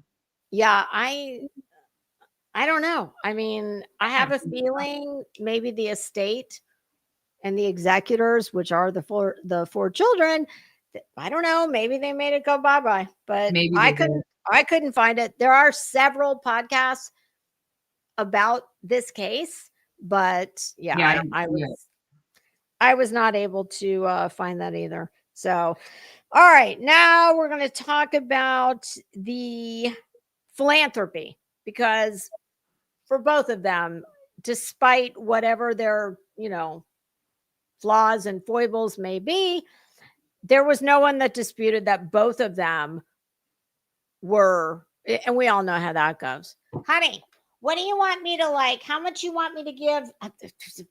You know how that goes. You just sign the fucking check. A record $50 million was donated to the United Jewish Appeal in Canada. Wait for it. Despite the fact that Barry was a self-proclaimed atheist. I mean, I like that he's able to ration. I mean, my guess would be that came more from Honey. But even if you are an atheist, you've got family members and in-laws who've survived. His parents fled the Holocaust in Russia and Poland. Barry sounds like Laura. Barry has a lot of the same. Oh my God. Can we talk about her? I'm gonna like, if we have time at the end, we're gonna talk about the last and only thing I have heard of late was her thinking she was going to come for SF Investigates. She is such a fucking moron. Oh shit. The whole But thing. we're gonna finish with the interesting people first. Sure. Okay, so 50 million to the United Jewish Appeal, and I guess that was it was kind of like an umbrella charitable organization that then helped various Jewish causes. Lots of money to the United Way, and wait for it, as I think we talked about in the last we met, how rich people become richer because they're fucking smart and they find ways to not give the government their money. Right. And Barry is no exception. So Barry would set up these shell corporations that were called, let me see what he called them. They were like Apotex blank foundations. And now one of those foundations donated $50 million worth of medicine in disaster zones in 2007. Okay, so that's great, right? Like who can take issue with that? So Barry does this great thing. However, Barry, as a personal person, donates out of his own pocket money to the Apotex Foundation. Well, guess what that means in Canada? That means that you are able to take an equivalent in-kind amount. What do they call that? Deduction on your taxes. Oh shit. Barry. Listen, I think Canada is very forward thinking on a lot of things. Barry, my God, he's just Barry thought so too. So Barry's like, what do you want? You need 20 million? Love Barry's Apotex Foundation. Mm-hmm. And then we just we we credit 20 million on this side of the balance sheet. So yeah. And you know what? You know the way I feel about that? I get it. And I'm joking around because clearly I'm not writing any $20 million checks that I'm then getting back and as a credit and making a wash. However, the way I feel about it is,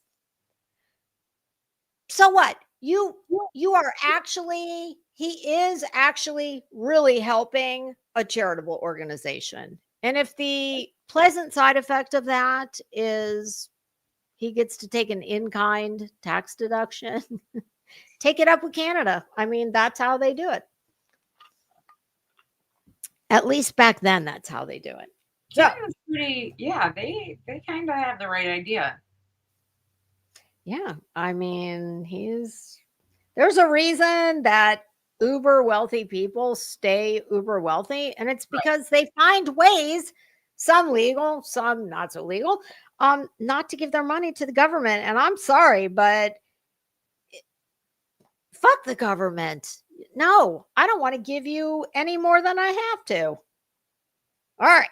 So, Barry is also known, while on the left hand on the right hand, he's very frugal. He's also generous. I mean, he even giving money to out of his own personal checking account to Apotex employees that he's, well, I don't know, he may or may not be getting a tax credit on. Like how though? Like as bonuses or as just gifts? No, just as oh, hey, what's your name? Oh, hi, how you doing? How you like it here at Apotex? Oh, okay. You know, to the nice lady that's staying after hours and cleaning up, and What? you know, and she mentions, oh yeah, I like it here. It's great. Yeah. Oh, people, my experience is sometimes people who don't have to worry about money, people who are out of touch with how real people like all the rest of us live. And you know, there may be differences between what I call the normal people, how we live, but we are not like, I'm talking people like Barry. It doesn't matter where you fall in the normal person continuum. Barry doesn't get it. Exactly. So when he's talking to people and, you know, oh, hey, how you doing? Oh, well, you know, my kid got sick and I had to miss work. And he just, you know, here, whether he gave him cash or he wrote him a check, whatever he did, he was known to be generous with employees who needed help. But another thing that Barry was very well known for, besides his philanthropy, would be his lawsuits. Barry was a big fan of suing people. What the fuck? Kind of like a certain certain blonde-ish, busted up looking bitch that we know. Yeah, you know, kind of like that one likes to sue people. Barry was almost as enthusiastic about suing people as Betty. He's like Walter. He's like Marissa's husband, Molly Golightly's husband, Walter. That guy. Yeah, except he was a billionaire. Walter's like a thousandaire, so yeah.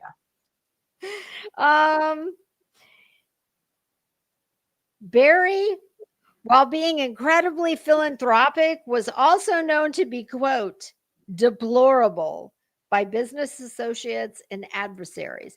And now I'm going to read you some notable quotes from various people about Barry.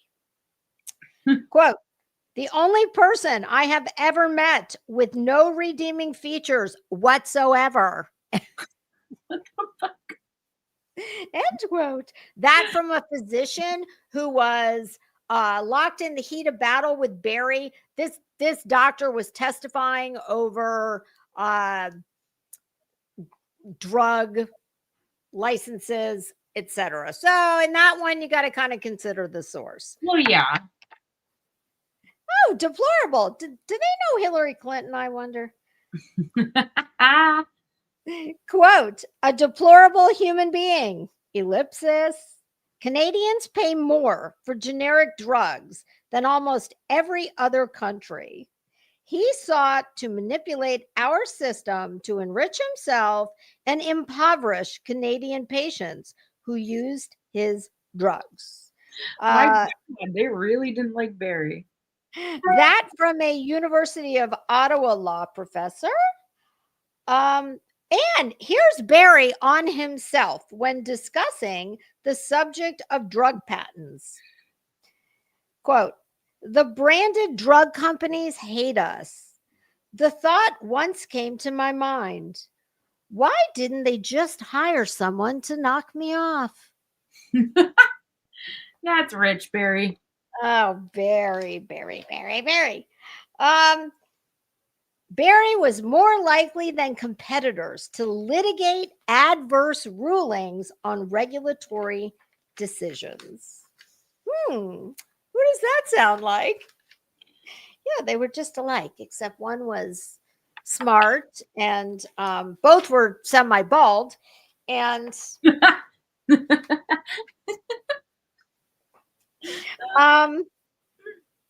McLean's, I think McLean's was either some kind of a publication or a business. McLean's wrote of Barry after his death. Quote, he was a billionaire driven to litigation less by money than by something more primal, a sense of righteous certitude that propelled him to prevail at any cost. I don't know why I thought that would be a good one to put in here. Now, do we remember the four cousins? Uncle Lewis Winter's cousins? They're back. Yeah, they're going to sue. And they are back because they sued Barry for $1 billion, claiming that when Empire was sold, when it was traded, Barry used the funds to purchase and found Apotex. Actually, I think he didn't purchase Apotex. He founded Apotex. So he used that money from Empire to fund his new venture. And the cousin said, bullshit, we're calling foul. Well, I'm sure it will come as a great shock that a judge said no. A judge actually called it wishful thinking, which I don't know why, because granted, this is coming from the internet, so I didn't read. I had neither the inclination nor the material to read the entire tale of the lawsuit, but I don't know. It kind of seems like the abbreviated on its face. They said Barry never gave them a dime. Like, if it was me and I was Barry, after I bought a lot of fun stuff, I would have said, all right, you're right. I wasn't supposed to trade. I wasn't supposed to sell, but I traded, and just throw them a bone. Like, they were, from what I understood, they kind of painted them to be like poor relations. Like, he could have probably stroked a small check for all four of them and made it go away. Instead, they got nothing. They ruled against them in favor of Barry, because I'm sure Barry never knew any of those. Could you imagine being those cousins and having, seeing him and knowing exactly how much he's worth and what he did, and then the judge saying sorry about your luck and have a good day. Yeah, and that right there may have prompted Kerry Winters, who was the main of the four. That was the brother, and he was kind of like the spokesperson. He said this about Barry, that he had, quote, fantasized about cutting off Barry's head and rolling it down the sidewalk. Oh my God, that's so intense. He wanted to cut off his head and roll it down the sidewalk of Apotex. That's pretty intense. See, this is why I like the billionaire. The billionaire. Yeah, it's because they are people. Oftentimes, I was going to say just like us, except really fucking rich. Well, except not. Yeah. But honestly, they're more flawed. Usually, oftentimes, than we are. They're more fucked up. Yep. Because nobody wants to call them on their bullshit. It's just like I fantasized about cutting off his head and rolling it down the sidewalk. I'm sure it will not come as a surprise when I tell you that Carrie Winter was one of the first questioned in Barry and Honey's death. I'm sure. Holy God. Yeah.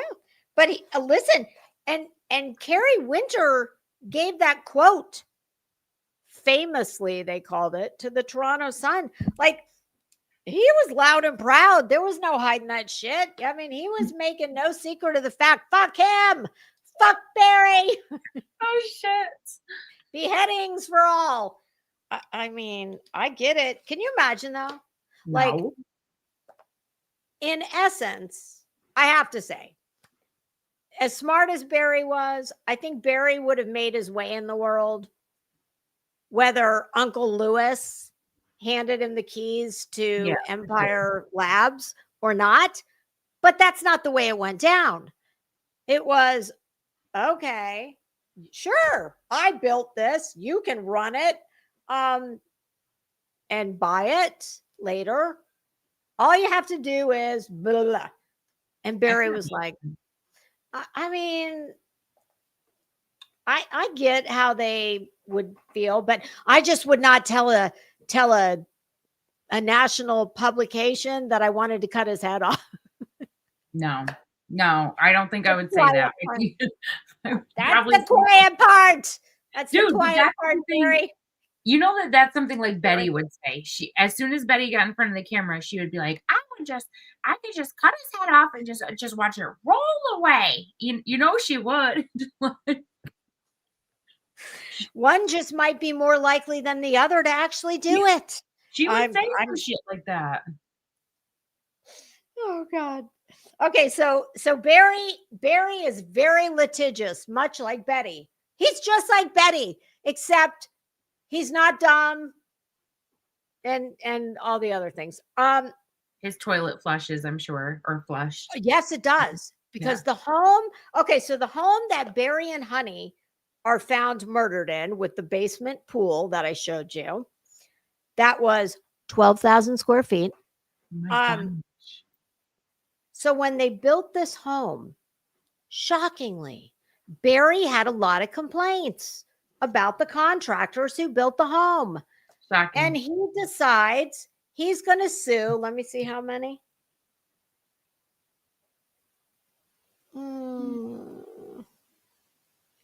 12. He decides to sue 12 separate contractors. And wait for it, he is successful. And he gets back, quote, almost all. Now, they built this house back in, I want to say, very, very early 80s, maybe late 70s. He gets back almost all of the $2.3 million Canadian that they paid to build it. So basically, it was almost fucking free. So he owed like maybe $100,000 on this. I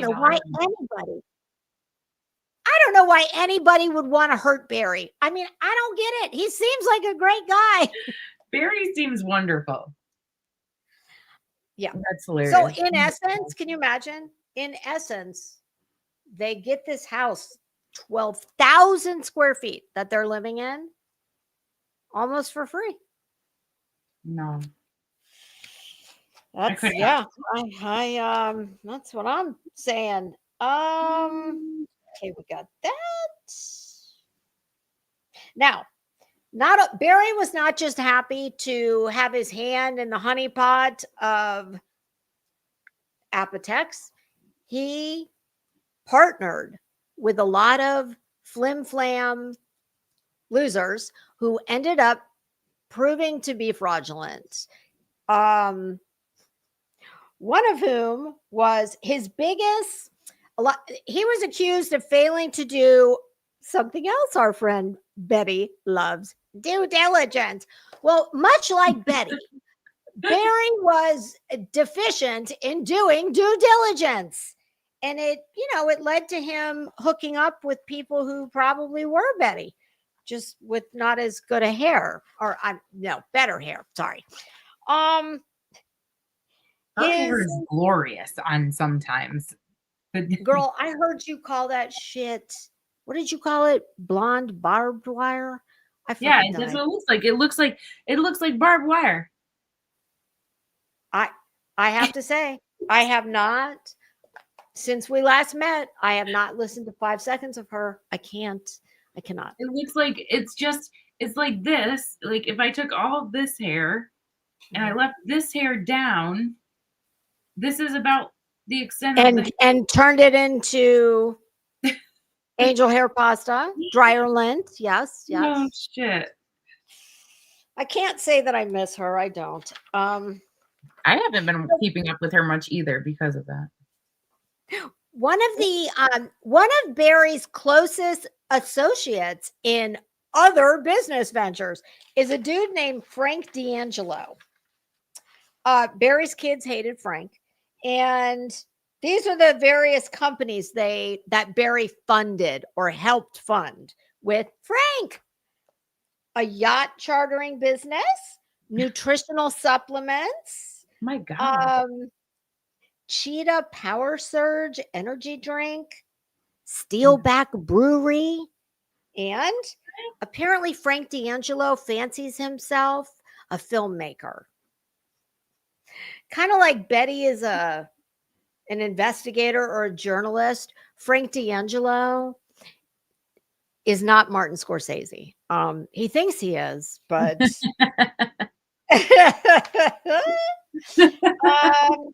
in fact, Barry was so fond of Frank that he stood by his side even after Frank was accused of sexual assault and obstruction of justice. Later, those charges were later dismissed, but Barry never wavered, kind of like Betty and Sonia. Barry was Sonia's counterpart to Frank, except they didn't make ugly, shitty looking t-shirts. Barry very much did understand punctuation, and the English language. Oh, and we can't forget Sean Rutenberg, a convicted fraudster that Barry partnered with in an online trivia game. Now, Barry said that he gave him... What kind of online trivia game? I have a feeling, if I had to guess, I didn't delve any deeper into it, but my guess is, when you go to like Hooters and they hand you that thing that looks like a remote control and like that. I don't know. But Sean was later convicted of fraud, and Barry shockingly sued him to try and get his money back, but Sean had no money. So, but to Barry, it's fucking peanuts. So who cares? God, that's like suing. You know what I think? I think Barry was like a lot of us on here. You want to see, like, you want to dip your toe into like that dirtbag population. It's like, let's, it's human nature. It's like you want to see how people who are not like you, will just say, do things, live, take a walk on the wild side. Lou Reed, I can hear it in my head. Do. All right, so here's where we're going to. I'm going to tell you a couple things about the day of the murder, and I'm going to show you a 5-minute video, and then we're gonna call it a wrap. We can talk about Laura though, if you want, if you have time. Yeah, I have a few minutes to talk about Laura. Okay, so the family home. that pool that I showed you, that was what was called the North York home, 12,000 square feet. At the time they were killed, they were living in that house, and it was for sale for just about $7 million Canadian dollars. Still close to American dollars. They had plans to build a 16 square foot house on a lot that Honey had previously purchased closer to downtown Toronto, which is where she wanted to be. I guess friends, whatever, were there. That home was to have a swimming pool with a retractable skylight, living quarters for staff, and a car stacker in the garage. And they had already been granted 15 separate variances. Oh my And God. if you've ever had to deal with the county or the city, that's a lot of variances. All right, so here's what happened on the last day that they are known to be alive, and then we're going to watch a 5-minute video by the Toronto Sun, which is fantastic. All right, they had a lot going on. They're building this house. Honey is getting ready to go to Miami for a short trip. Barry's going to show up a week later, and it is the second night of Hanukkah. So at 8:30 a.m., their personal trainer shows up. He works with Barry for 1 hour. Honey's time slot is 9:30 to 11:30. That personal trainer saw the belt that was wrapped around their neck. 2 belts, 2 necks. One of those Barry was wearing that day. The trainer said, I saw it on him, and Honey had remarked, oh yeah, I bought 2 of those when I was at some place she was shopping. And apparently where they worked out was in an alcove in their master bedroom. So the belts that they were tied to that swimming pool railing with, she had purchased previous. And apparently that was the first time Barry had ever worn it. The masseuse shows up at 11:30. God, I don't know how they dealt with this. It sounds really rough. I know. Then the 2 housekeepers show up, and the one is told you need to make potato latkes to take to the daughter's house where they're going to celebrate the second night of Hanukkah. And I need you to go ahead and get the house really in order, neat and tidy, because they are having several real estate showings that day, because that house is currently for sale, or was currently for sale. There were 2 painters that were in the house, and the realtor said to Barry that morning before he left to the office, make sure that you bring home it wasn't the survey. Oh, well, inspection. Barry had an inspection report at his office on that house. And the realtor said, we have an offer on the table. It was $1 million under asking. Barry said, basically, fuck them. I'm not taking it. And she said, Barry, I don't care. Bring that inspection report home. And he said, okay, I will. That day from 5 o'clock to 6:15, Barry and Honey met with 3 separate contractors at Apotex in Barry's office regarding the plans for the new house. Honey leaves at 6:15. She goes to a local mall where she buys various Hanukkah gifts, and she gets money out of an ATM, and she called a friend on the way home. How much money? $7,500. Oh my gosh. Which, little preview, it was still in her wallet when they found them. Oh, okay. And I saw that, and I'm like, my God, my bank is like anything over like $500, and they're like, oh, you can't do that. I don't think any ATM I've ever been to. I think the max is like $800. Something like that. It's not much. That's why it struck me as like, wow. $7,500? Yeah, that's crazy. Yep. And then Barry sends a final email from his work desktop at 8:23 p.m. 2 days later. So that's 8:23 that night. Well, actually, a little later than then. We'll go into that the next time. But this day, at the end of the day, is the last time that anyone can prove that they were alive. So we're going to watch this few-minute video. It's of the house. It's actually quite fascinating. I think it's I want to see this house for sure. Oh, it's not my taste, but it's very nice. All right, let's see here. Okay. No, that's not it. Hold on. I did this over 2 days. I'm like, oh my God, when did I do that? Oh, I'm sorry. I can't find it because it's on YouTube. Duh. All right, let me go into my YouTube and we will pull it up that way.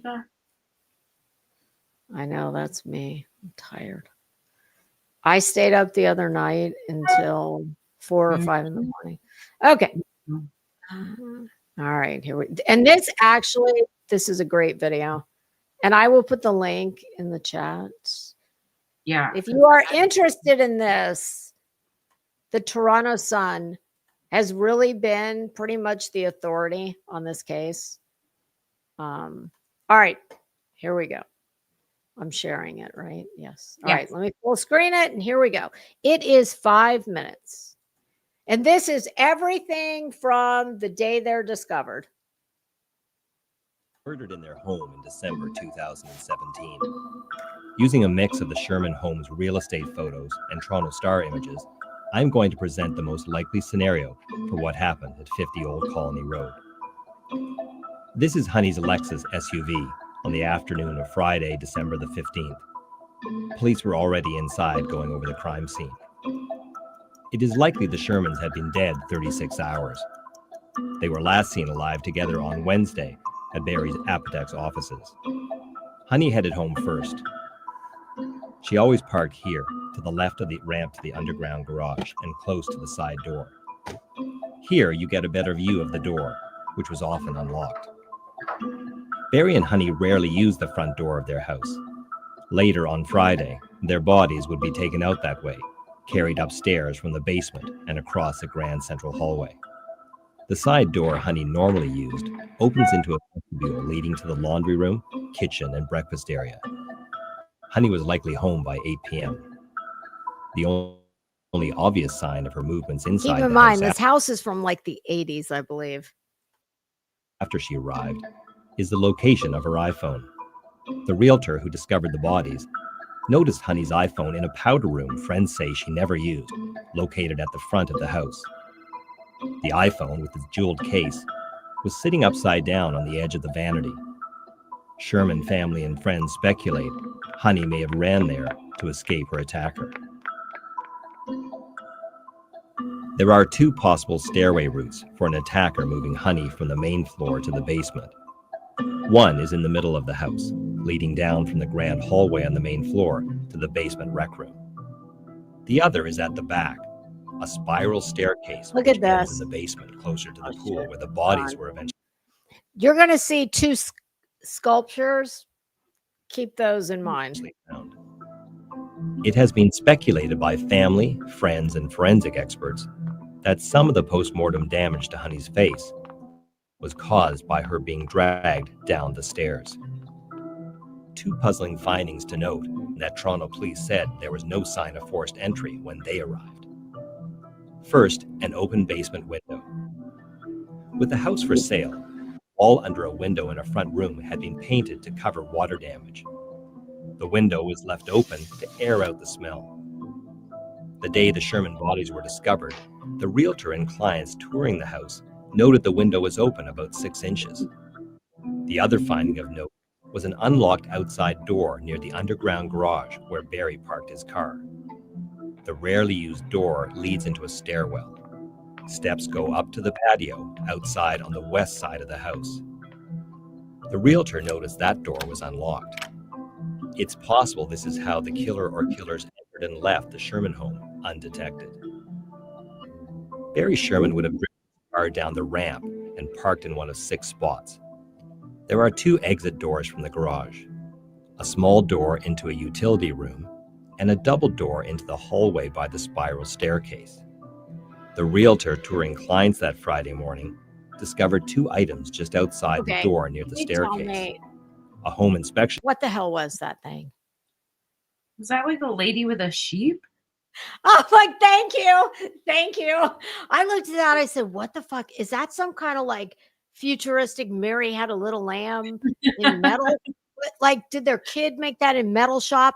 What the? Yeah, but I think it must be a dog. But that was my first thought. I'm glad I'm not crazy, because I was like, Mary Had a Little Lamb.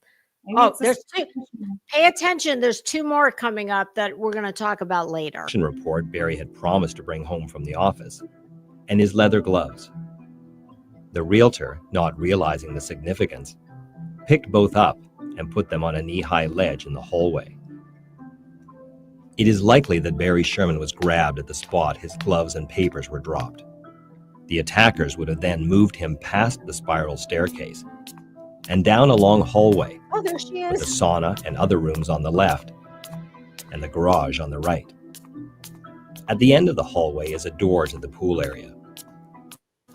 This is the pool room where the bodies were discovered. The Shermans were in what police have described as a semi-seated position. Belts looped around their necks were attached to a low railing. That brings us to a mysterious discovery. In a basement room near the room with the open window sat 2 life-sized human art figures the Shermans had owned since the 1980s. Created in a seated position, there is an eerie similarity to how the Shermans were positioned. Like, hey, okay.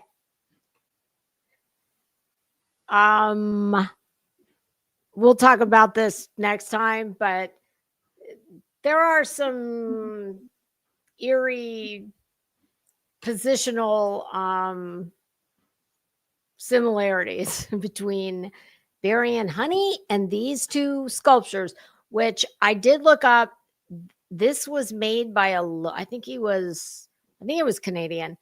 The guy that made these, I'm afraid to know what they cost. I'm sure they're absurdly expensive. They bought them the guy said, oh yes, I made those in the 80s, the artist. And he lived near a garbage dump. And apparently he would go to the dump and he would get stuff and make things out of what he found. So. Okay. Like the male sculpture, Barry's legs were crossed. The Sherman investigation continues. Police have told the Star they have a theory of the case and an idea of what happened, but police will not reveal if there is a suspect or suspects. For the Toronto Star, I'm Kevin. Well, maybe they do, but I guess we'll leave it with this. Their original theory of the case, based on some of those emails I read you. And I mean, that was just a portion. There was a lot of emails in that vein, probably a lot worse. Their original theory, law enforcement, was that it was a murder-suicide. They later revised that and walked that back. And the current theory is that it is a double homicide. And the children have offered a reward. Now, when I saw this, I was like, what? That was the point when I was like, what's the Canadian to the American dollar? Because I thought that cannot be. The first reward was $25 million for information leading to an arrest and charges. They don't even have to be convicted. Oh my God. And I believe the anniversary was, when did I say they died? Wait, I wrote it down. It wasn't very long ago. They increased the award to 35 million Canadian. Holy cow. I need to go solve a murder. I gotta go. I know. I was like, said to my husband, damn, I think we should, we need to get our Inspector Gadget trench coat and hat. We need to get a Yes. pipe. We need to head to Canada. They don't even have to be convicted. And 35 million Canadian at the time was about 26 million American. I have never seen a reward in any case ever that I could think of that was that amount of money. That's crazy. So there you have it. So next time we'll talk about the theories of the case, the motives, and a few other things. But there you have it. So how long do you have? About 10 minutes. Oh, okay. So let me tell you the last thing I heard about on YouTube. What? It's been a few days, and I was listening to Makeup Mobster. And all right, what's today? Today is Thursday. So it would have been Tuesday. Would it be Tuesday? No.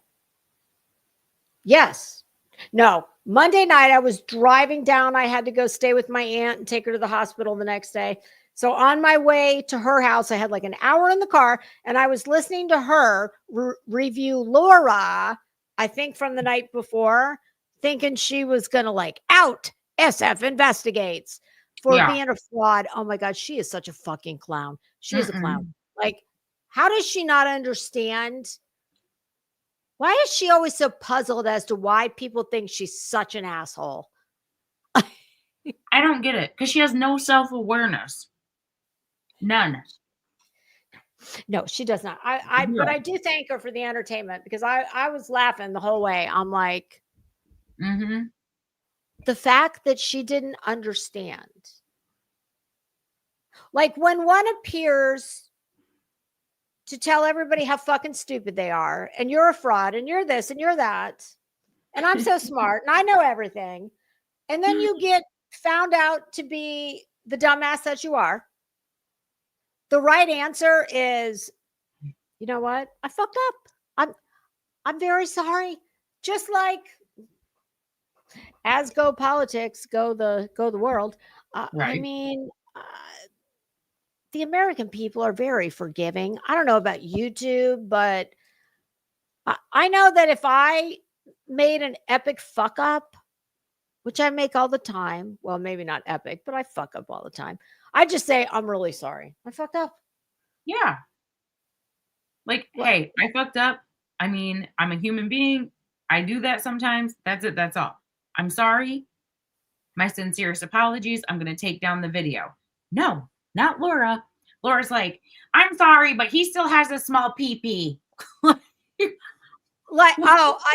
heard that. And I thought to myself, I heard Makeup Mobster say she had penis envy, and I was like, well, I guess if you haven't seen one for about a decade, the fact that she is rah-rahing for Betty, girl. Yeah.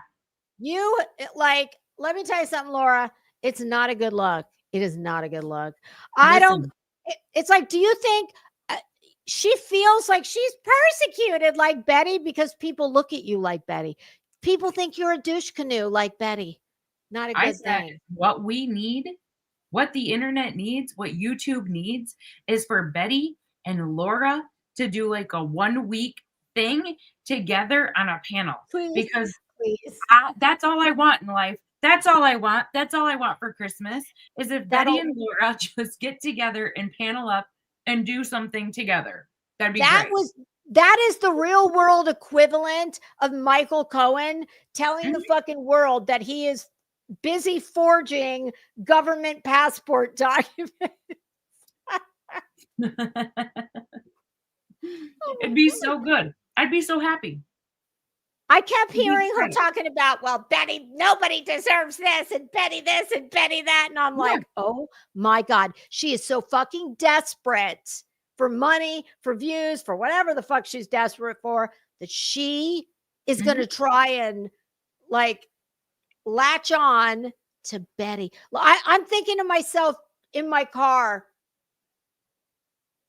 how horrible does your fucking life and your self-esteem have to be that you are going to rah-rah Betty. I've been putting it in my prayers that night that Betty or Laura reach out to one another and that this happens. I've been praying. I heard somebody say Betty won't fall for that. Maybe it was Makeup Mobster. She's too smart. And I'm like, no, she's not. No. Because you know how many views that would have? I mean, it's all hate watch. Who cares? But do you know how many? That's all they care about. They just want the numbers. So as I'll long as review it. I will Yeah. break my sabbatical and I will review it if those two will like team up. Yep. That's it. That's it. My anniversary is coming up. That's what I want for my anniversary. That's what I want for Christmas. That's it. That's all I want. I was like, did it ever occur to you that perhaps the reason you identify with Betty so much and feel so sorry for her is because you are her? You are her. What the fuck? They are. Girl, you are her. That is why you feel so bad for her. They are. They're the same person. And Love of course, it. I was like, don't feel. They are. Not. Yeah, I don't need to say anymore. They are. They're the same. Mm-mm. They might have different transgressions, but they're the. Yeah, they're the same. I can tell you that Betty could have the reincarnation of the Last Supper sitting in her filthy fucking hovel at her dining room table from a garage sale in 1975. And I'm not going to endorse anything Betty. The last time I watched her, up on her cupboards, she has like some kind of George Foreman grill or something.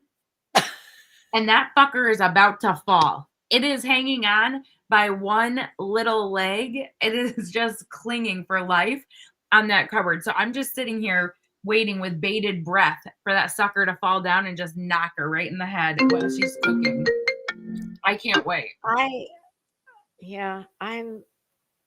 I'm telling you, like, I really miss, the only thing I miss about all this is hanging out in the chats and talking to everybody. I love all the people. That's what I miss. Watching these fuck nuts. Mm-hmm. Do I miss? Not a bit. Not one little bit. I miss the fun, like, camaraderie with people. That's what I miss. But I just can't talk about these assholes anymore. I just can't. It's like, but if those two team up, I will review it. We could review it together. Oh my God, that would be. This is my pledge. This is my pledge. That would be fantastic. I will. If they team up, you hit me up. I don't care what time it is. And we'll do a live. Could you imagine? Yes, I can. That's the pathetic part. As I'm listening to her, yeah, I've never seen any. How are you that for both of them? How are you that fucking arrogant when you're that dumb? Like, how does that happen? And you know, Laura's better. I don't know. Laura's better spoken than Betty. I'll give her that. But I've heard her so many times. I don't know why. You know, don't you call me a tragedy pimp. Don't compare me to her. I'm nothing like them. No, you are. You are her. You are her. Have you ever heard her when she goes? You're not barren. She goes on like a full tangent when she's like really mad, and she's like, "So you're talking every day? Is that what you mean? Yeah. Every day. How about you just sit the fuck down and shut the fuck up?" Every time. Oh shit. Well, that was my husband calling. Okay. We have all right, so we'll get together and we'll figure out when we're going to finish part 2. And yeah, we'll do it on your channel. I love these things. I love these. This is starting to be my new favorite thing. It's like cleansing. You know what? I think we need themes. We'll talk about it later, but I think we need themes. Like next time it's got to be not rich people. It's got to be something centered around Best Buy. You know what I mean? Like, we need some kind of a theme.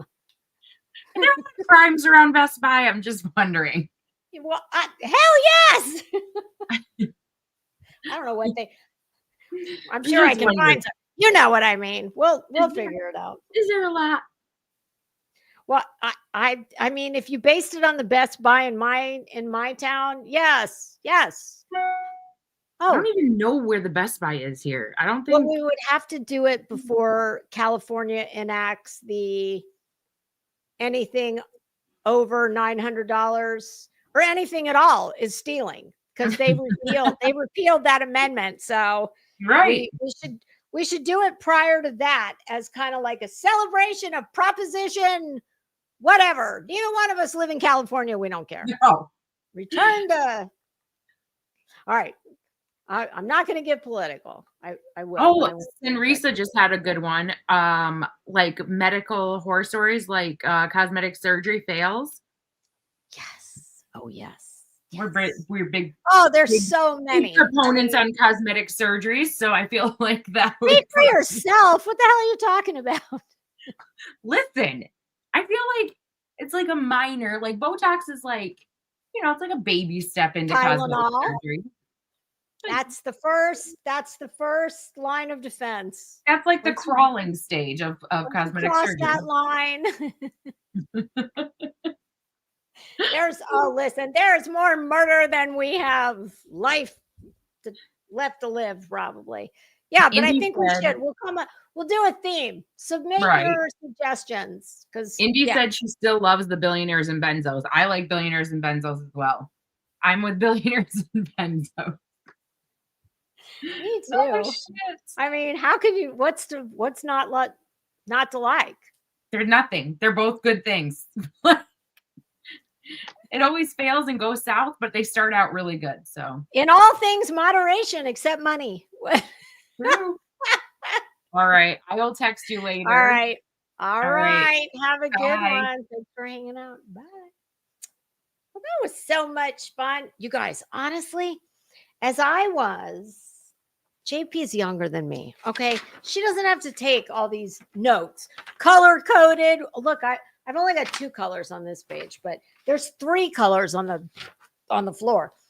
She's younger than me. But as I'm, as I'm typing away, I thought, you know what? God, I love this. Maybe I should go back to school. And then I go, center. And I picture me telling my husband, honey, I'm going to go back to college. Although that is one thing I have to say, I'm joking. My husband, I'm not going to say my husband will support me in all things, because that's bullshit. He does not support a lot of shopping ventures, but has to pay for them nonetheless. But one thing that one of the funniest things my husband ever told me is we have, because, like my husband, like many, because I have to say my husband is brilliant. He truly is. And he is one of those rare people. Not only is he brilliant, he's incredibly handsome. And most importantly, he can talk to dumb people and normal people like me. Like, I've known a lot of people in my life that are very, very bright. Typically, when you leave very bright and cross over into brilliant, something happens when you cross that line where the people that incredibly brilliant, they cannot speak to the rest of us. My husband can. So he said to me one time, he's got a lot of interest. A lot of them, most of them, I don't care about, because they're not pursuits of someone who needs these to count. One time he told me that he was thinking about going to our local community college and taking a course in some kind of CAD or something like that. And I was like, honey, what are you going to do when they ask for your transcript? Are you, and my husband's not that guy. Like, I'm that girl. If I was in the class and I decided, hey, just for fun, I want to go take a class at the local community college, I'd be the one in the class if I'm my husband going, hey, yes, I do have a doctorate. Thanks for asking. That would be me. My husband is the one who would sit in the, well, I don't know. He might sit in the front of the class, but he would never. My husband would just be sitting in the class and he would never tell anybody that he has more degrees than the person teaching the class. It just was a funny picture when he told me, I think I'm going to go take a class on a CAD class at the local community college. But when it's pathetic. It's like, has it been this long since I used my brain? These last couple of weeks doing these, what I thought I was coming to YouTube for in the first place. It honestly is. It's a lot of work. I've spent not as much time on this one because y'all, I'm used to coming in here, hitting the button and just blah, blah, blah, just spontaneously, verbally vomiting on you guys. And it's a whole different ball game to have to actually research and prepare something. So I'm still finding that balance between, see, JP, like I said, she's younger than me. She doesn't have to take all these notes. A lot of it I have in my head, but when you start talking about these cases that have so many details and this and that and the other, but the whole point is it really got me thinking about, oh my God, when's the last time I actually have used my brain like this? And, because what I do for work is complete superficial bullshit. It's not like, you don't need to take notes. So I'm sitting there yesterday going,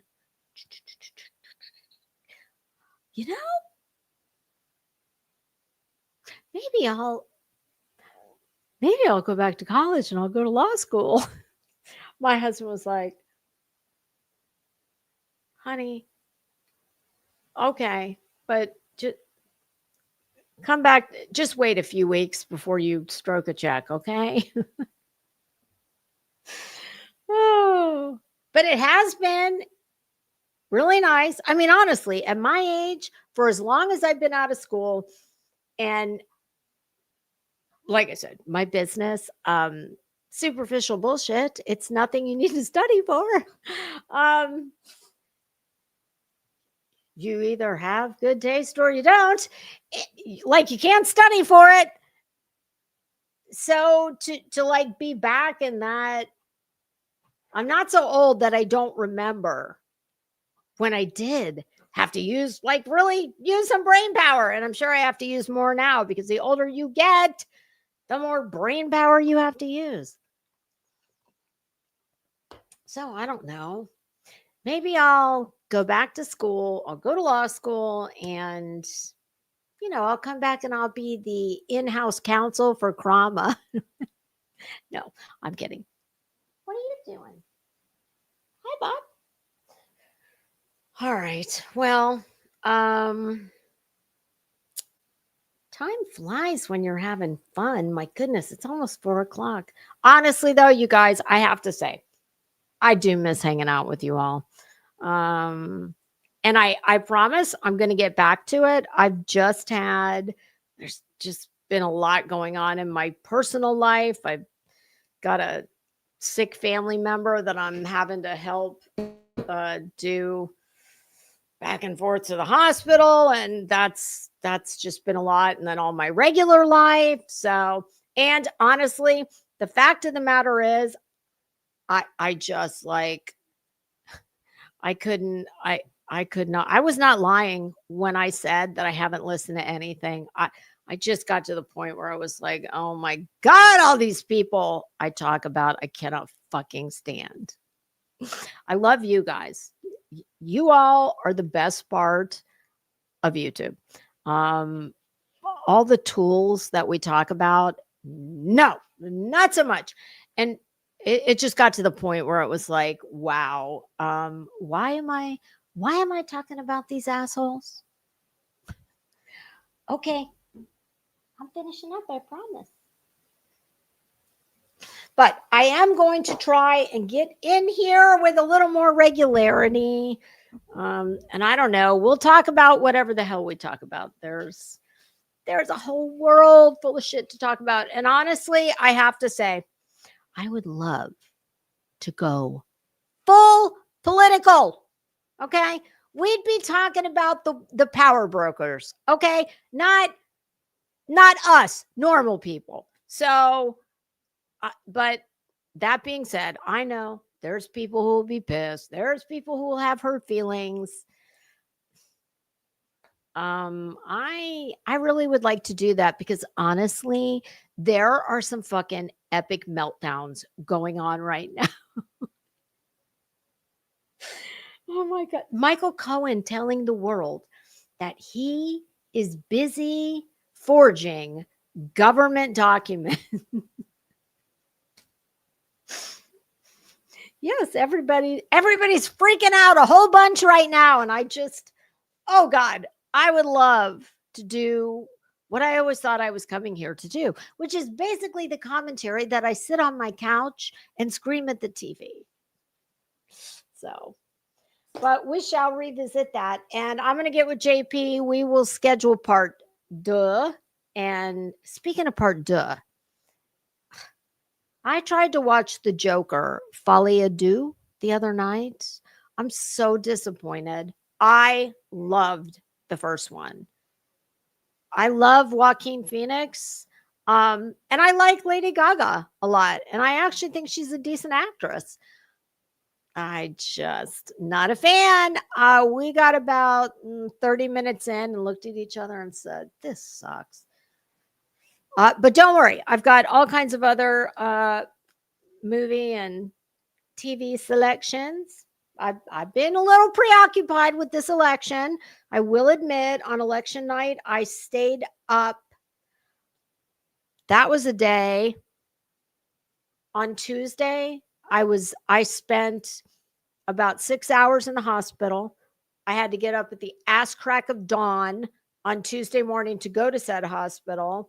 Had to go another 25, 30 miles to take my aunt back home, and then another 30 or so miles for me to get home.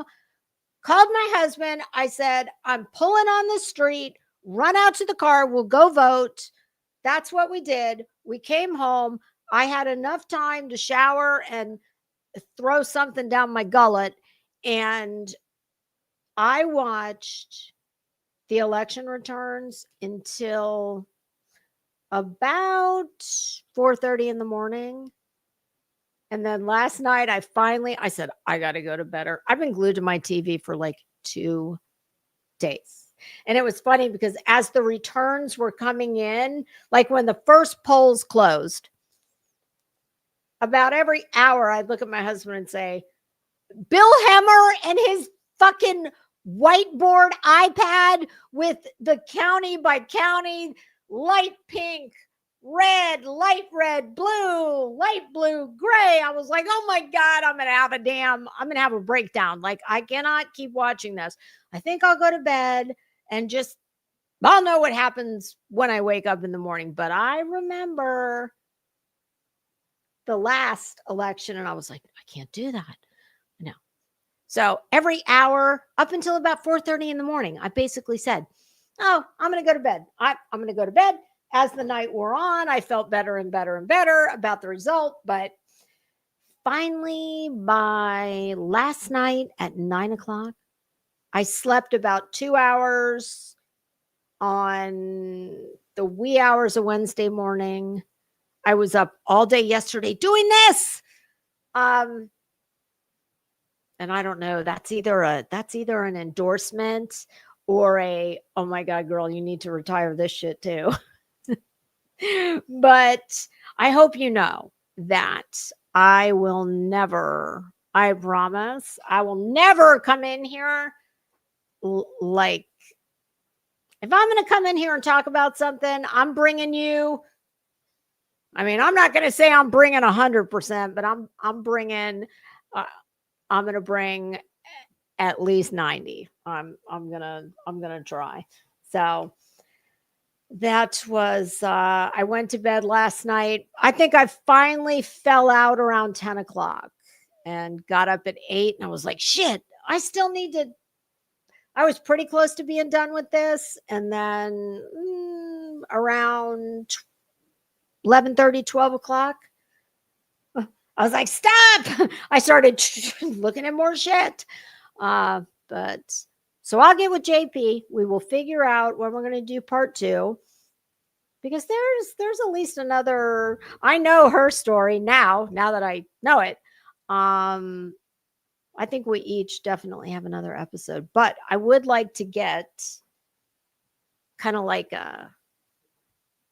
email me. And and for anybody who asks, and there's a couple of people I've been emailing back and forth with. I swear to you, I finally have a PO box. I've already paid for it. I already did the paperwork. I just have to take it there. And it's not that close to my house. So I was going to try and go on Tuesday on my way back from the hospital, but it didn't work out. What turned into 5.5, 6 hours was supposed to be 2. That didn't quite work out. So those plans were screwed up. I am absolutely, what's today? Thursday? I think I have a doctor's appointment in that general vicinity next Monday or Tuesday.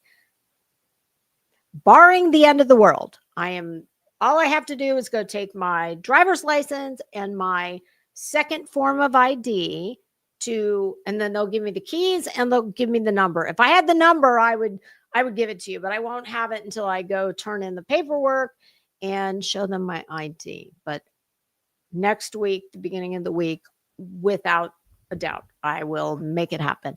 So thank you all so much for hanging out. I'll do a thumbnail. Well, actually, JP will probably do the thumbnail because we will do it on her channel where we will continue with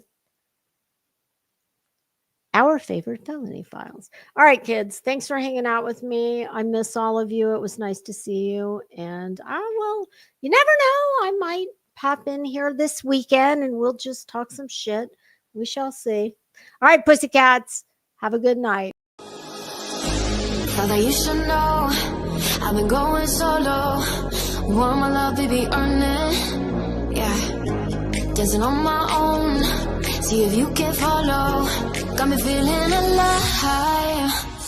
Watch me go, lose control. Is this real? All I feel. Freak the signs. Every time it's real. I do what I want. I do what I want. I do what I want. I do what I want. I want. Hear me now. I do what I want. Are you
Good morning.